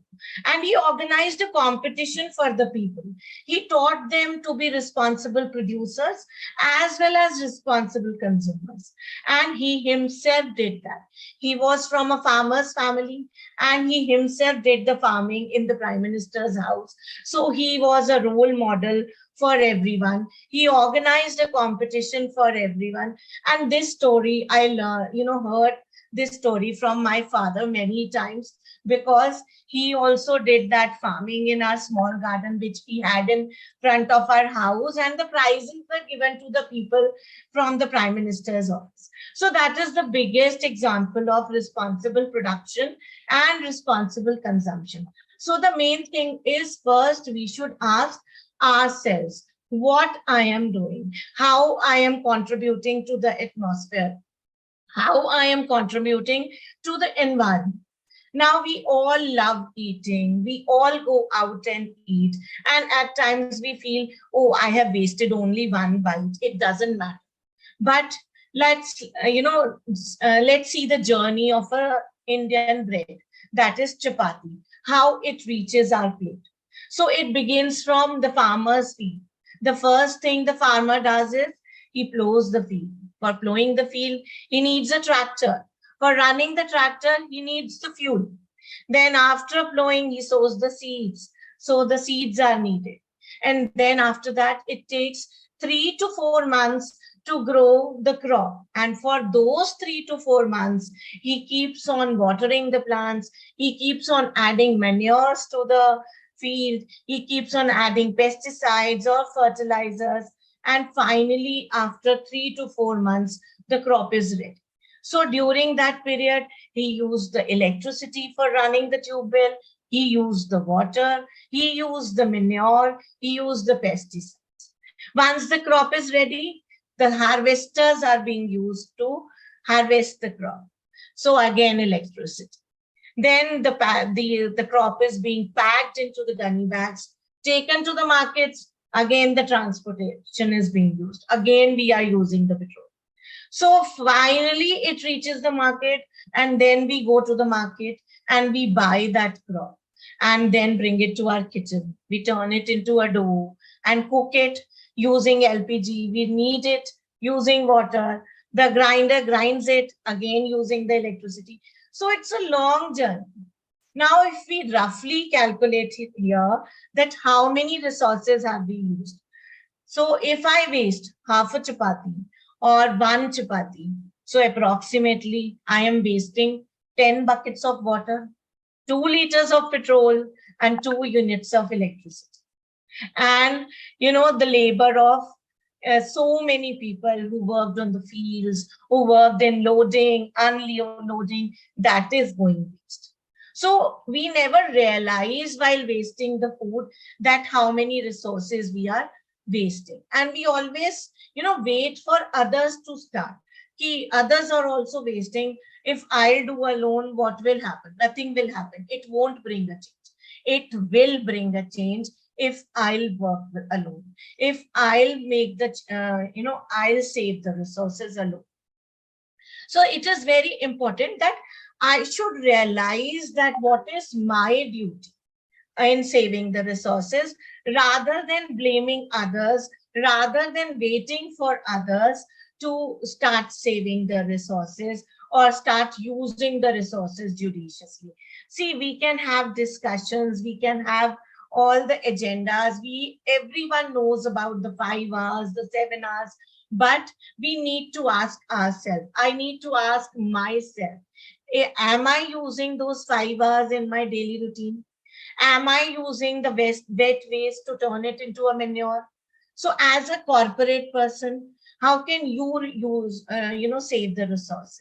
You can pool in your cars, you can pool in your cabins, you can, during the day, you can avoid the use of electricity, tube lights. So these are the small things which I can contribute. So we need to learn that we need to do our bit instead of waiting for others to start and join us. So we need to be a role model. We need to act.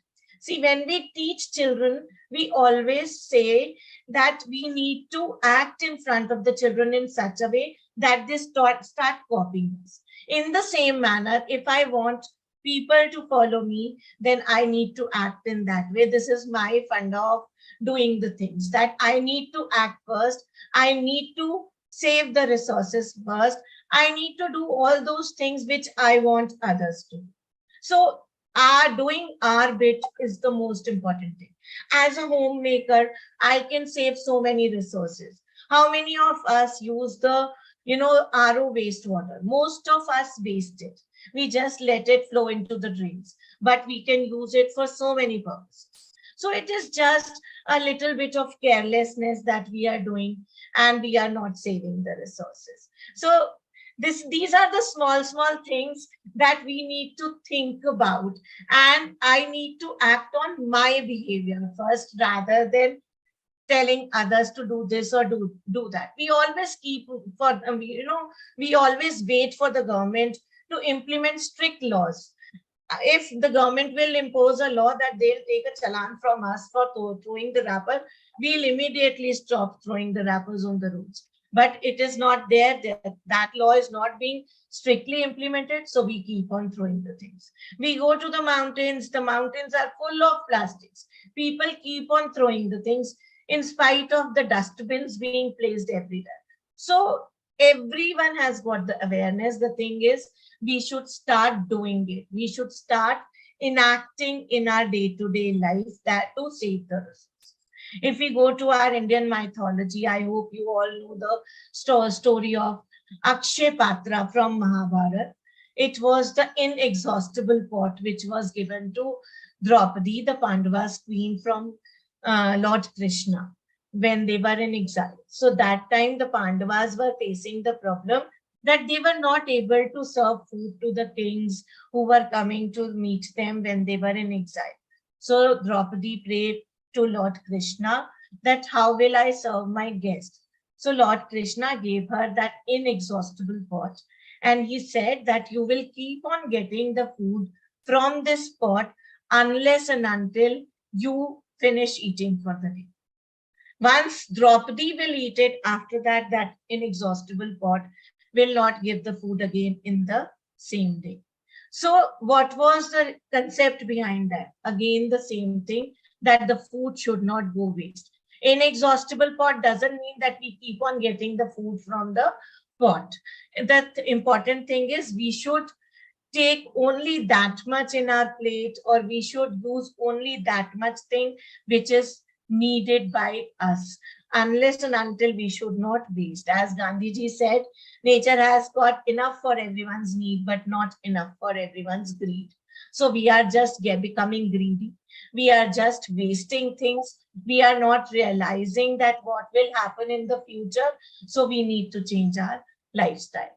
We talk about sustainability, but we don't change. We waste electricity, we waste water, we waste food, and those things needs lots and lots of resources to be produced. So I will sum up with this thing that first, we should do our bit as an individual. We should do our bit and contribute to the environment and let others follow us. We should initiate as the leaders, and automatically people will start following us. Thank you so much for giving me this opportunity. Thank you so much once again. So much. Thank you, Ms. Katyal. Very well said. And you know, the best way to predict the future is to create it. So all of us need to create it together. And in the words of Mahatma Gandhi, he said, there is no beauty in the finest cloth if it makes hunger and unhappiness. So we need to be responsible. We need to consume in a much more sustainable manner, because each one of us are responsible for creating a better future for the coming generation. Small acts, when they are multiplied by millions of people, today we are handful of people here, tomorrow it will be another handful of people, and when these people become masses and then when they become million, trust me, the changes can happen. And as Ms. Rosie rightly said, we need to practice it first. So once we practice it, definitely we are preaching the right thing. So let's start caring about our planet like we care about our favorite TV shows. Let's make sustainability something that we binge on and we feel, yes, this is what we need to do. So thank you so much for being here, and we are really honored to have you here. I am handing over this virtual platform now to Dr. Rajarao Pagripalli again. Sir, the platform is all yours. Thank you, Excellency. Thank you so much. Today the program is a grand success. That is because of the great beloved Dr. Sivanagi ma'am. Today the program is so much educative. I'm thinking why it has become so educative. Because I fondly call Dr. Sivanagi ma'am as the very personification of education. So in their own way, every speaker has spread the message in a beautiful, splendid way. Really, I amazed each and every speaker, because the big boss of this program, Dr. P.R. Kulkarni sir. Actually, I thought that he stole the show. But you know what he did? He ignited each and everyone because all are feeling competitive. He created such an environment by setting the standards with his introduction speech, and really with on that foundation laid by the great Dr. P.R. Kulkarni sir, because I had a strong belief in him, and he made me today 2 calls. We had discussed it. I said, you do not explain anything to me, just go ahead. That's what I said.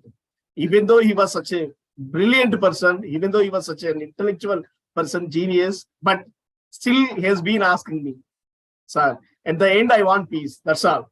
So he included that point at the end for my sake and has given a beautiful presentation on SDG 12.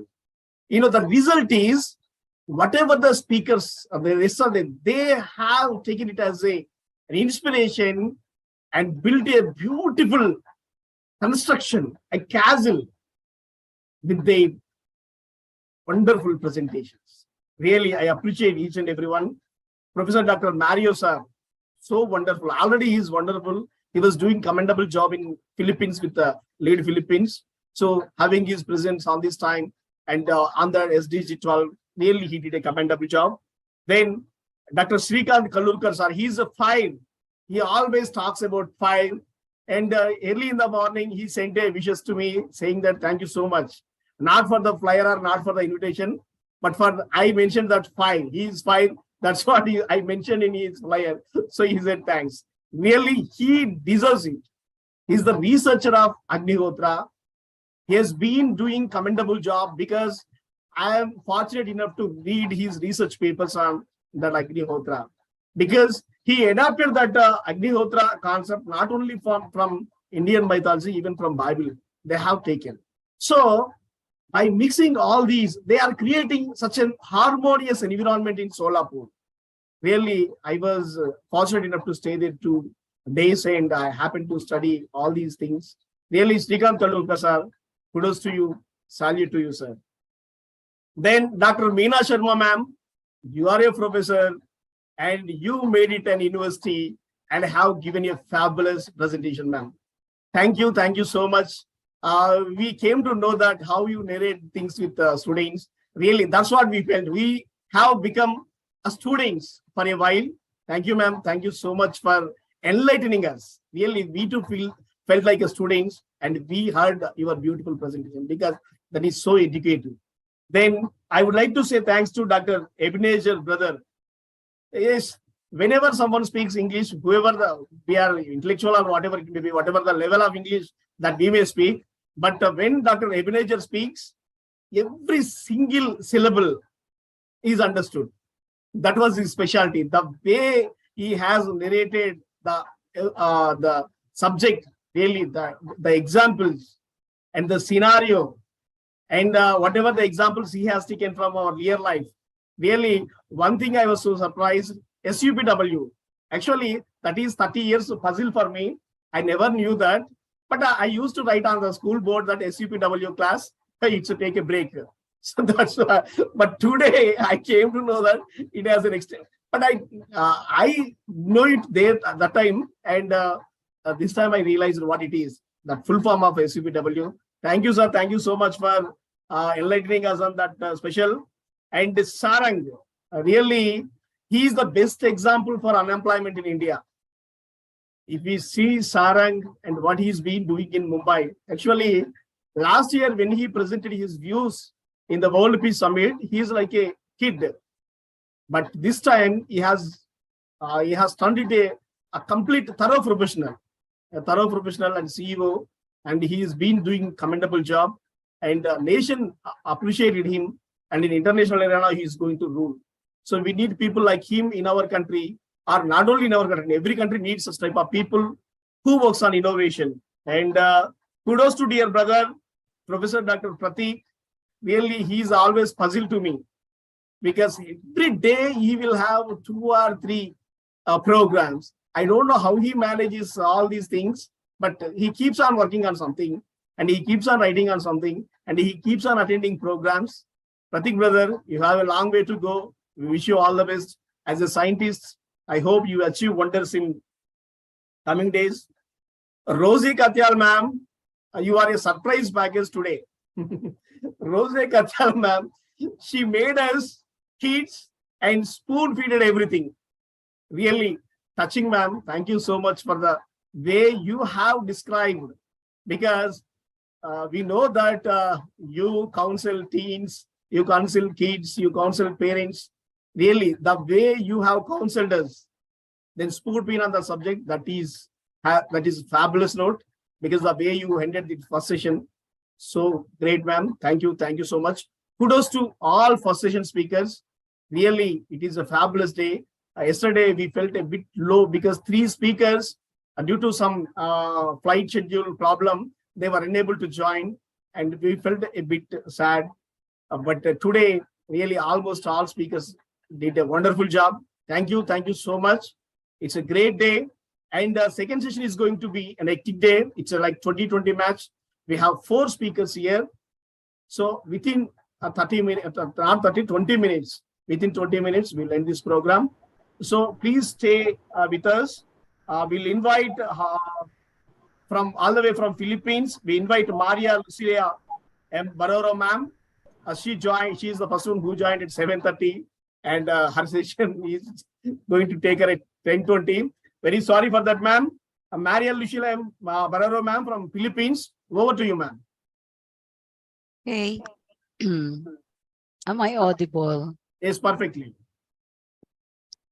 Okay, it is with great honor and delight to be with the global leaders engaged to promote world peace. I'm very grateful to Dr. Raha Chow for the opportunity to share on peace and Sustainable Development Goal 12 on responsible consumption and production. I am Maria Lucila Baroro from the Philippines. I am a teacher in the higher education department, and for several years, our college, Sacred Heart College of Lucena City, is engaged into sustainable development. Before the Millennium Development Goals in 2000, we already had engaged ourselves in environmental sustainability. Now that we have the Sustainable Development Goals, we continue to sustain our mission of promoting and ensuring environmental sustainability and allowing our students and engaging our students to become part of this advocacy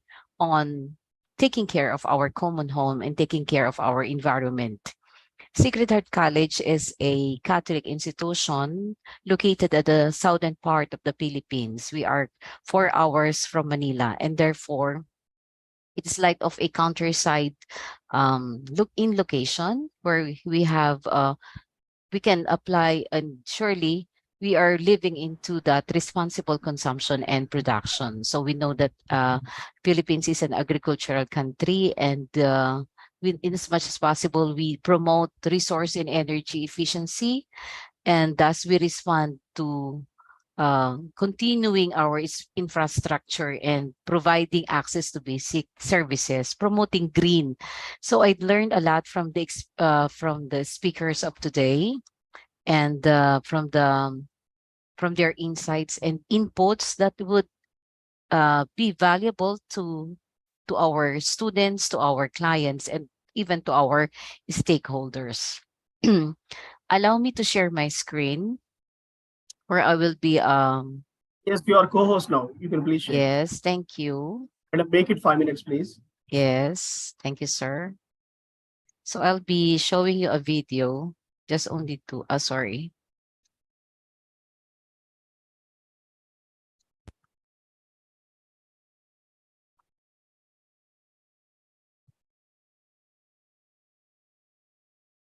I am supposed to share a video, so I need that available on my screen. However, I'd rather share to you the programs that we have in our school. Okay, so this is I can now see my screen.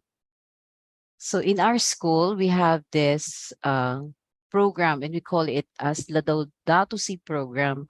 This is our response to the encyclical of Pope Francis. We know that Pope Francis, together with all the religion leaders, had made they convened in October of 2021 to discuss about, to meet and plan out on how education can bring a greater impact on to influence the young people. So in response to this, we have set up, or we have planned out or lined up some activities and programs in response to this Laudato Si encyclical of Pope Francis, which is really ensuring and make fostering awareness. And it's a call to each one that we have really to take care of our common home, which is our environment.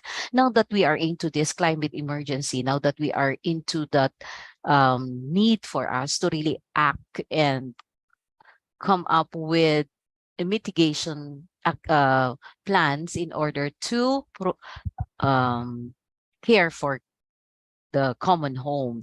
Since we are into an educational system where we are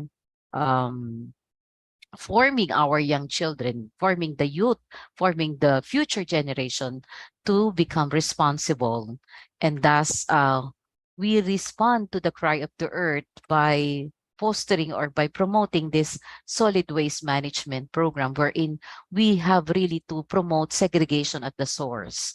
So at the very young age, our students, our pupils are being taught on how to segregate waste, and that practice become also a habit that they have to apply in their respective homes. So parents and school are now then partners in promoting for segregation. In school, since we refuse the use of single use of plastic, and we do not we discourage our students to use bottled water, PET bottles, and therefore we have to encourage them to bring their own water tumbler. Okay. And then we also have with our partner communities. So our school have partner communities, meaning we have families where we assist, and thus we assist them in terms of their livelihood. And we also visit them or promote or assist them to have their own organic or hydroponic farming. And in doing so, we have also to we also engage them to partner with us in our varied activities like tree or mangrove planting. We also have our coastal cleanup, adapt a corner gardening using eco bricks, or and reviving the greenhouse that we have in our school.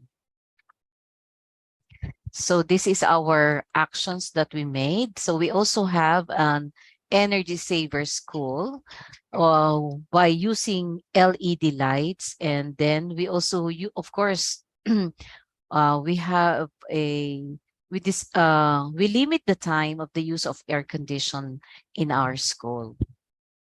Okay. So second is the response to the cry of the poor. So still on the Laudato Si encyclical of Pope Francis, we partner with our local government units in order for us to come up with activities, to sustainable activities, in order to respond to the needs of our poor brothers and sisters in our community. We also look into how we can assist our partner communities in marketing their products. So when they produce, or when they produce produce crops, then vegetables, then we really they need partner institutions where they can sell their product, their produce, and our school partner with them. Since in all this, we really have to adapt a sustainable lifestyle.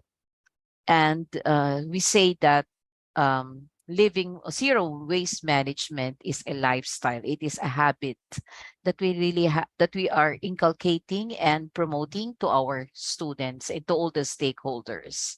And it is indeed a challenge for each one. That every year round, we have still to promote and make our students aware, our stakeholders aware of our responsibility for our common home. And this is been done possible because of the continuous ecological education that we facilitate in every school year. And this is a year-round ecological education. We also expand in by coming up with a radio program so that we can reach out to many clients. And in all this, we ground all these programs because of our spirituality, and that is making ourselves united with all created beings, recognizing that we are all created by a supreme being, and we are all stewards of his creation. And lastly, we have this community engagement and participatory action. We engage and at the same time partner with other institutions so that we make a big difference, a better ripple of effect, influencing more people, engaging more people, more partnering with stakeholders so that we create a bigger impact. So that's the programs that we have in our school in response to global student sustainable development goals. Okay, thank you. Thank you, Excellency. Thank you so much. That was so wonderful. Thank you for the beautiful presentation. I request Mithun Kunduji for the next presentation. Let me say a few words about he's a certified holistic marketing practitioner, American Union of NLP, registered number 1230, certified advanced holistic marketing practitioner, certified American of Union of NLP.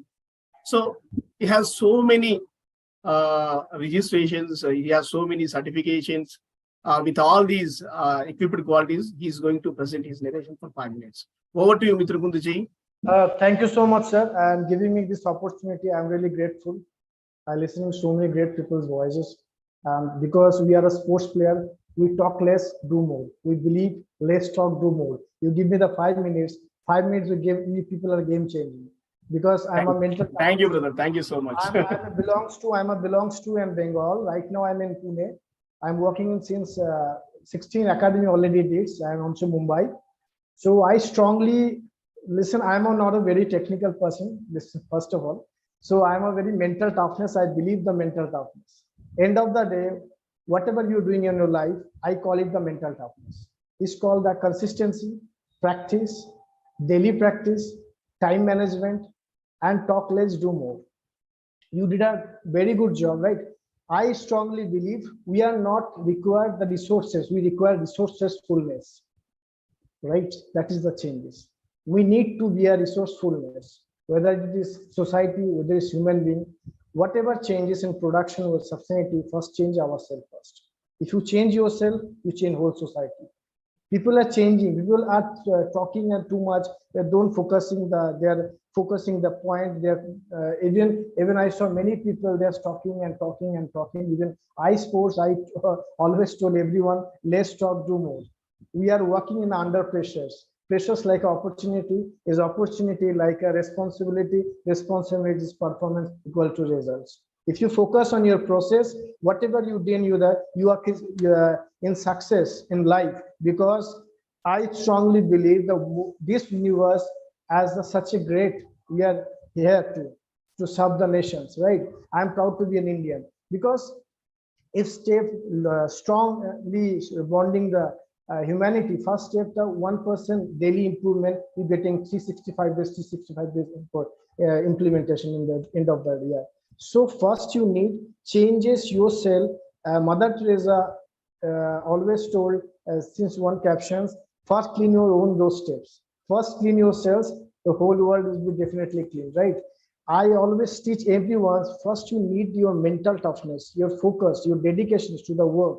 Doesn't matter which family you are belongs, doesn't how much qualified you are, doesn't which language you are talking. This doesn't matter how to execute the plans, how to execute your plans, how to execute your plannings to the others and help the other person uplift. I always work in the many academies, and also I work in the national Zimbabwe team under 23 in last year month in Mumbai. So I strongly believe I'm also belongs to a very humble family. I belongs to a very small city. Right now I'm working in a big cities. So I always think everyone, I listen every gate people. I'm a very human. I'm a very simple person in my life. I don't focus on a degree.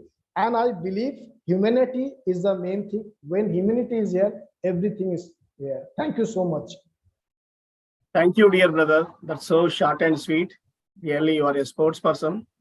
Your speech is also like a sports. Thank you so much, brother. Thank you so much. We have one more guest. We have 3 guests left. Wopara Wugona Vera, School Administrator, UN Dave's Group of Schools. Over to you, Wopara. 5 minutes. Thank you, Doctor. Thank you very much. Good evening, Your voice is not audible, Excellency. Voice. Can you hear me? Hello? Yes. Can you hear me now? Please continue. Agent. Okay, thank you very much. Okay, good evening, good afternoon, everybody that is listening to me right now. And I must say very big thank you to Vishwa Humanity under the chairmanship of Excellency, you please switch off your mobile, or you please exit from the Zoom and you re-enter so that audio will be set right. Meanwhile, we'll invite other guests. Okay. I request Professor Ashish Srivastava, Program Leader from Chandigarh University. Over to you, dear sir. Professor Ashish Srivastava. Yeah, thank you so much, Dr. Rajarao, that you have invited me for this wonderful session. I hope I'm clearly audible, right, sir? Yes, perfect, brother, perfect. Okay. So today we are discussing about one of the most pressing global challenge of our time, Sustainable Development Goal 12. It is responsible consumption and productions. Actually, ladies and gentlemen, we are living in the world where the culture of more is better prevails. Brother, please unmute.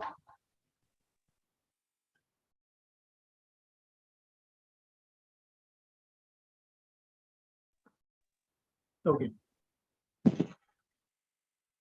Is it audible, sir? Yes, perfect. Okay. So very good evening, everyone. This is Professor Ashish from Chandigarh University. And today we are discussing one of the most pressing global challenge of our time, Sustainable Development Goal 12, responsible consumption and productions. So we live in a world where the culture is more is better prevails, leading to overconsumption, unnecessary waste, and a throwaway mentality. So SDG 12 calls upon us to ensure sustainable consumption and production pattern for the well-being of the both present and future generation. While talking about this statistics, it is very staggering. Every year, almost over 2 billion tons of waste deplete our national resources at an alarming rate and contribute to greenhouse gas emissions that accelerate climate changes. But it is not too late to change our course. We have the power to reshape our words to build an inclusive and sustainable future for all. At its core, SDG 12 calls for a shift for linear throwaway economy to a circular economy. Most of the panelists and excellency has told about that we should move to the circular economy. Yes, we must move away from the take, make, dispose mindset and embrace a model that promotes to reuse, recycling, and regeneration. And the best example is Mr. Sharang that has given a best, a source of inspiration for everyone. And We are from the academics, so our prime duty is to aware the youth, and we must prioritize the well-being of workers, support sustainable business practices, and foster a culture of transparency and accountability throughout the supply chain. Moreover, the business have a crucial role to play in driving the transition to sustainable consumption and productions. In conclusion, the SDG 12 represent our collective commitment to building a world where economic growth and environmental sustainability go hand in hand. So, ladies and gentlemen, let us rise to the challenge, embrace sustainable practices, and work together to create a world where prosperity is achieved without compromising the well-being of future generations. So, thank you, Dr. Rajarao. Without taking too much time, thank you so much for inviting me, and would love to be part of your future sessions. Definitely, it is great honor for me. Thank you so much, everyone. Thank you, Professor Ashish. You did a commendable job. Thank you so much. I request once again, Opara, please try it once again. We'll have a last speaker, Professor Shinkir Tagi. Opara, over to you.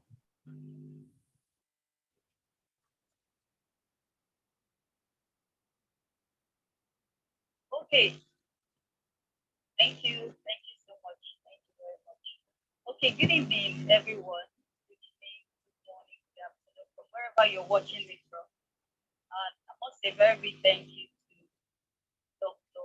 Rajarao for this opportunity to speak with us webinar. This is a great opportunity, and I don't take it for granted. Okay, this topic actually relates so much to me because as someone who is into agriculture and a school administrator, I can actually relate very well on this topic because from the harvesting, from the planting, storage, the harvesting, transportation of goods, we experience food loss and food waste on daily basis, even from natural occurrences like floods. We are very sorry. Your audio is not working. Your audio is not working. We'll invite the last guest. Can you hear me? Now please carry on. Okay. Can you hear me? Yes, now okay. Okay. Hello. Yes, okay, please continue. 2 minutes. You do it within 2 minutes because it's not properly audible. That's the problem. Okay, thank you very much for that.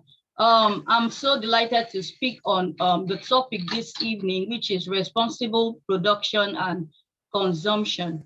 Now, unsustainable pattern of consumption and production are the root causes of the triple planetary crisis of climate change, biodiversity loss, and pollution. Now, in a bid for us to make these goals attainable, the number one task in achieving sustainable consumption is knowledge. The Bible stated that my people perish because of lack of knowledge. A lot of people do not have information about the sustainable development goals. Now, what we need to do is to communicate this information to them, ensure that people everywhere have relevant information and awareness for sustainable development and lifestyle in harmony for nature. Now, we need to communicate this information to them, encourage companies, especially large and transnational companies, to adopt sustainable practice and to integrate sustainable information to their reporting cycle. Now, we know that this sustainable development goal is a vast topic. We know how many days we have put in order to all the information we are getting and all of that.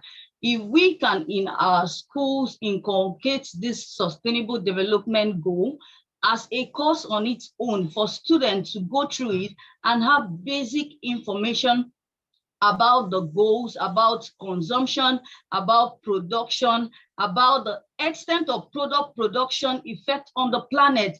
And this understanding is crucial in meaningful change. I think with that, we can be able to achieve a whole lot.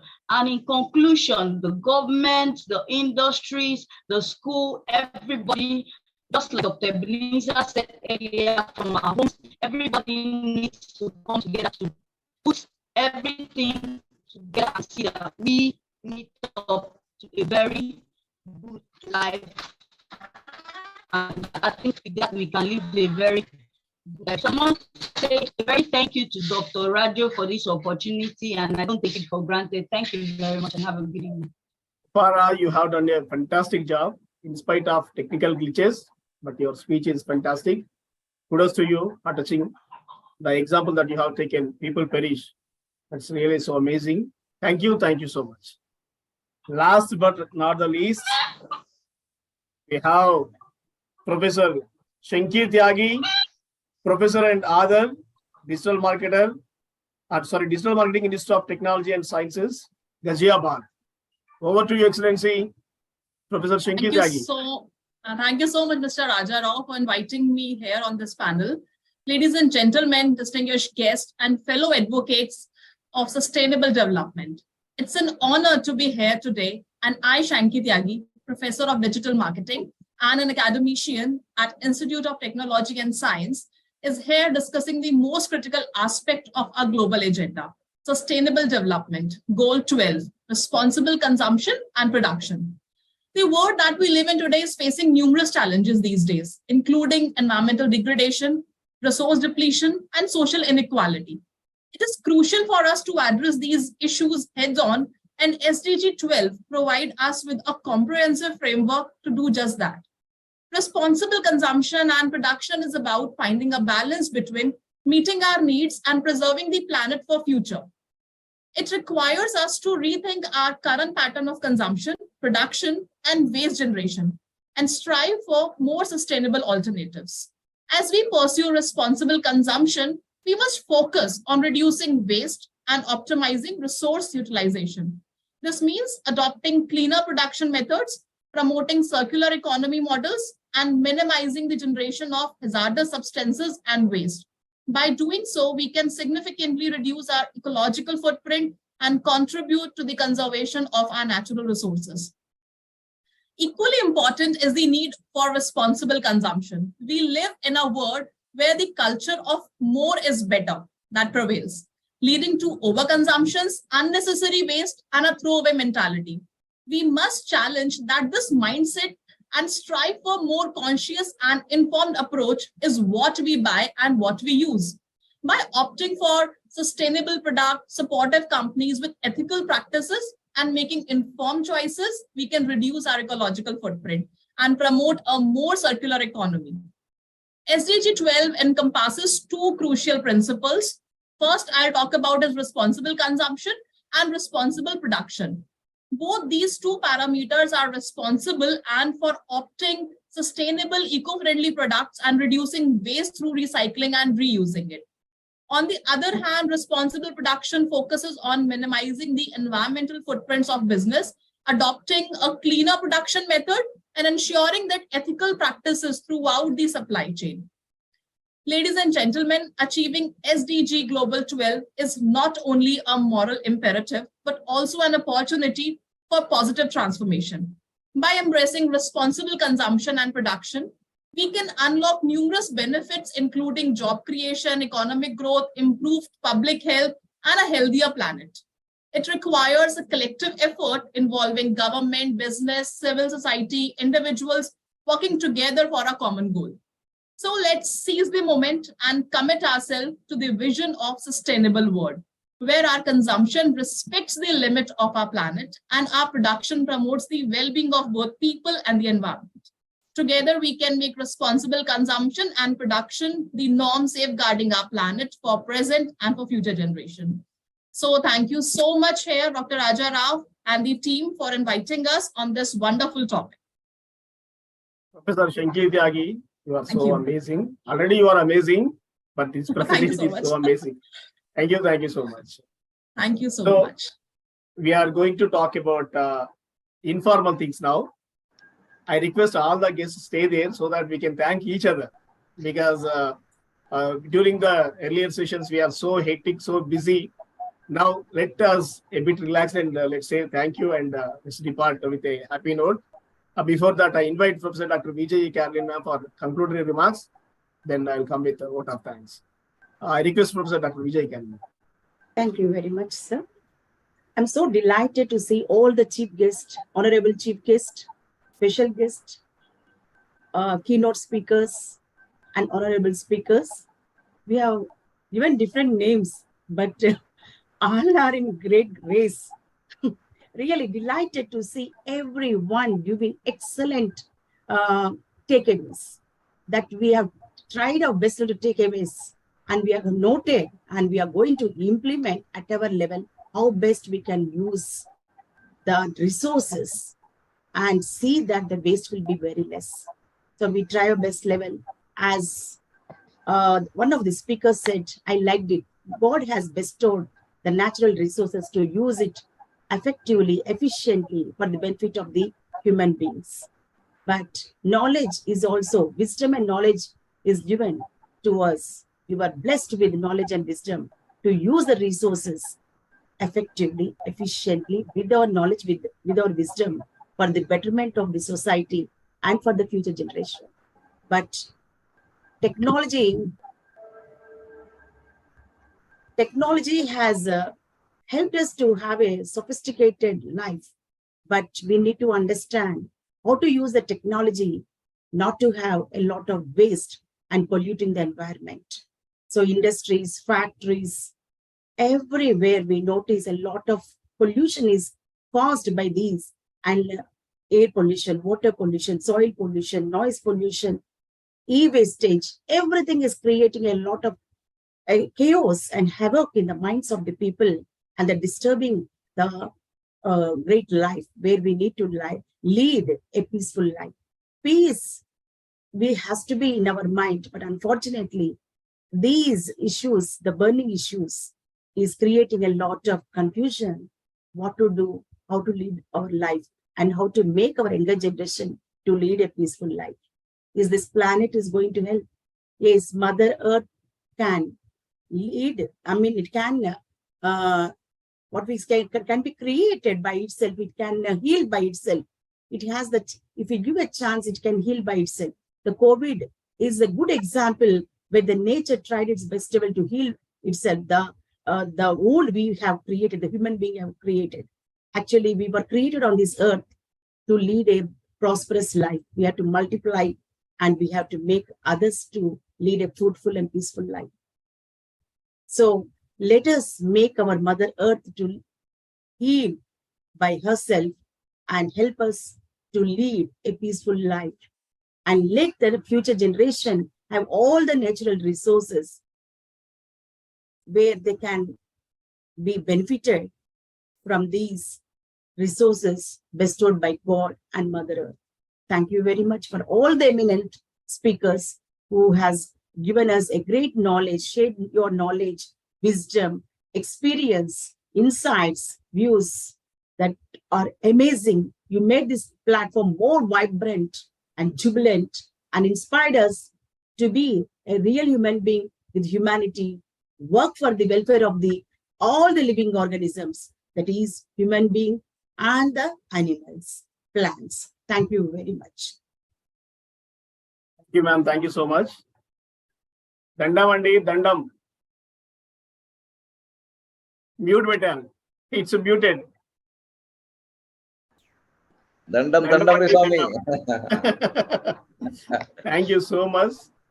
Just like Sachin Tendulkar in 1990s. That's what you have done today.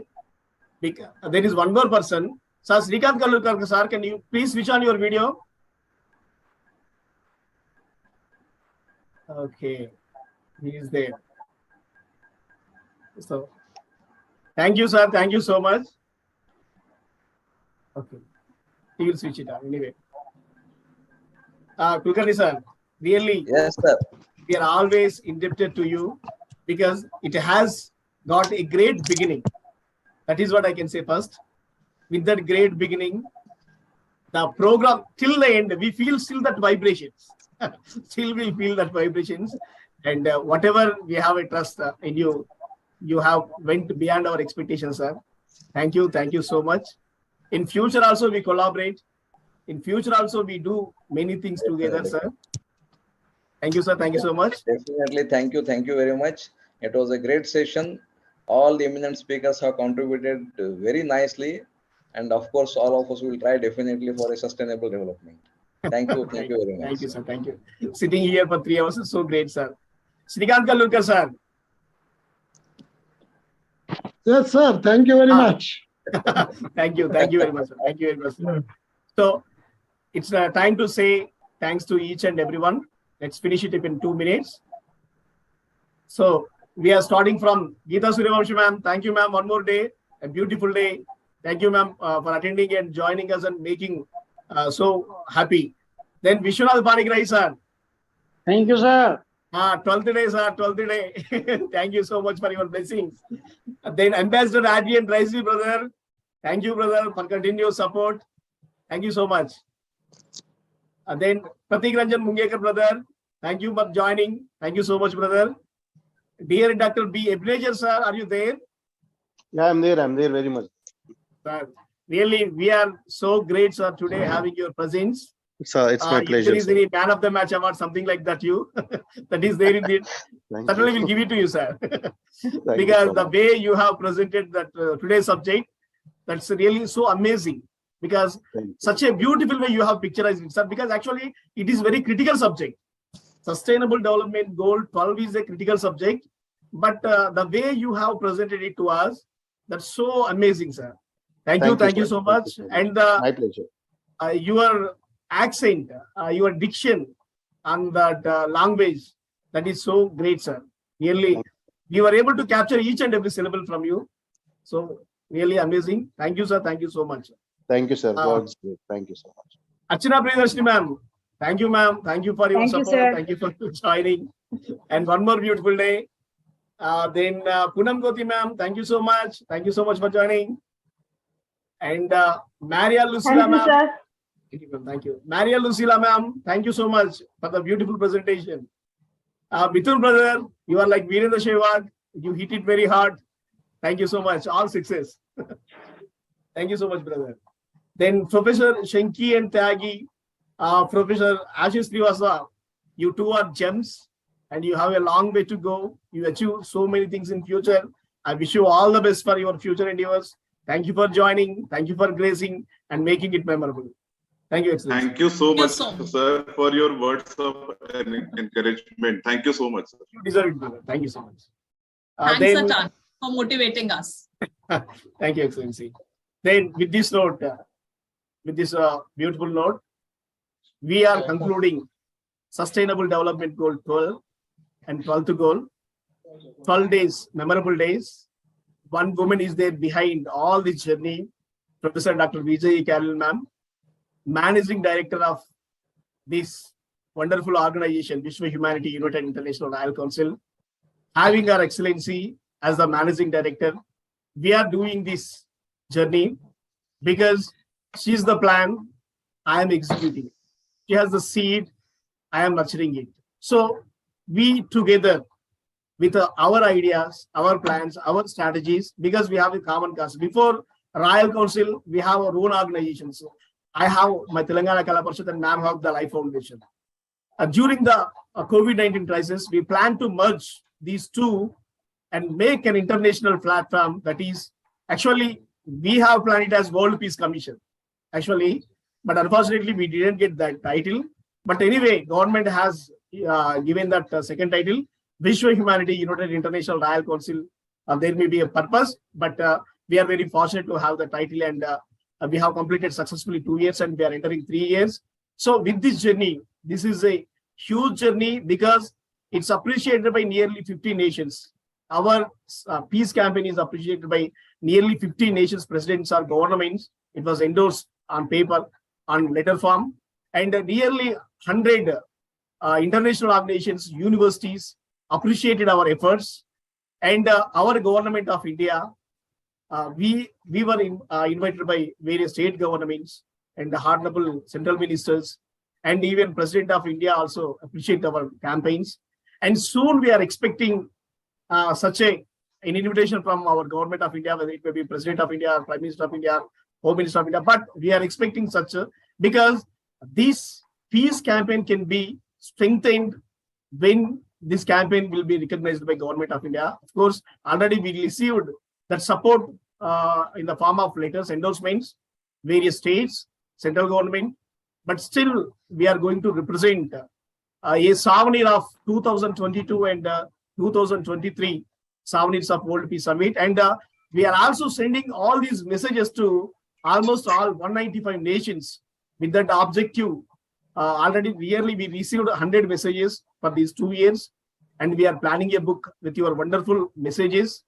With this souvenir, with a beautiful title, we are going to spread that message to almost all nations. We are going to present it to almost all nations, governments. With that objective, really we are very close. In 5 days, we are about to complete our program. And on 18th day, already one Vice Chancellor has given his consent to join our program. And a few more are yet to give their green signal. But anyway, in coming days also, we have wonderful speakers. And these 5 days will be so inspiring, so igniting. They certainly pave a way for global peace, prosperity. And the 18th day will be memorable because all we speakers will meet on that 18th day and we share that happiness. So with this note, I conclude this program and I conclude the Sustainable Development Goal 12th day, 12th May, and I invite tomorrow day, that's the Sustainable Development Goal 13, climate action. 13 number is a bit dangerous because climate action also such a way, because we should not take it lightly. It's a very serious. So many serious people are coming tomorrow, and let's welcome 13 and let's say bye to Sustainable Development Goal 12. Bye.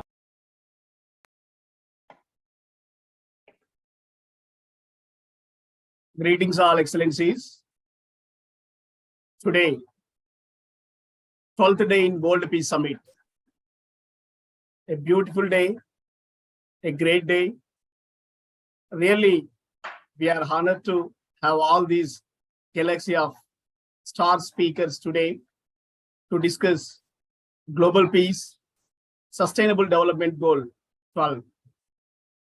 This is going to be an amazing day, one more amazing day, 12th amazing day in the journey of World Peace Summit 2023. Today, we have some eminent people who are going to give a keynote address on SDG 12. All these sustainable development goals are with one common cause, that is establishing global peace. So with the motto of establishing global peace, we have opted all these 17 sustainable development goals to promote in the given time to execute. So we are Vishwa Humanity United International Royal Council is organizing this organization. Earlier, Telangana Kala Parishad, Cultural Exchange for World Peace, that was established in 2016. It worked till 2020. Then we registered to work on international platform, Vishwa Humanity United International Royal Council.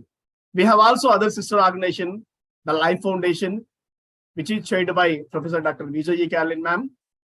She will join us soon. Actually, ma'am joined. Carolyn ma'am, are you there? Yes, sir. Yes, I'm there. I'm sorry. Actually, I'm taking the job of Professor Dr. Vijay Carolyn ma'am. When I call her, I think she's outside. So no way, just my duty is to welcome. Sorry, ma'am.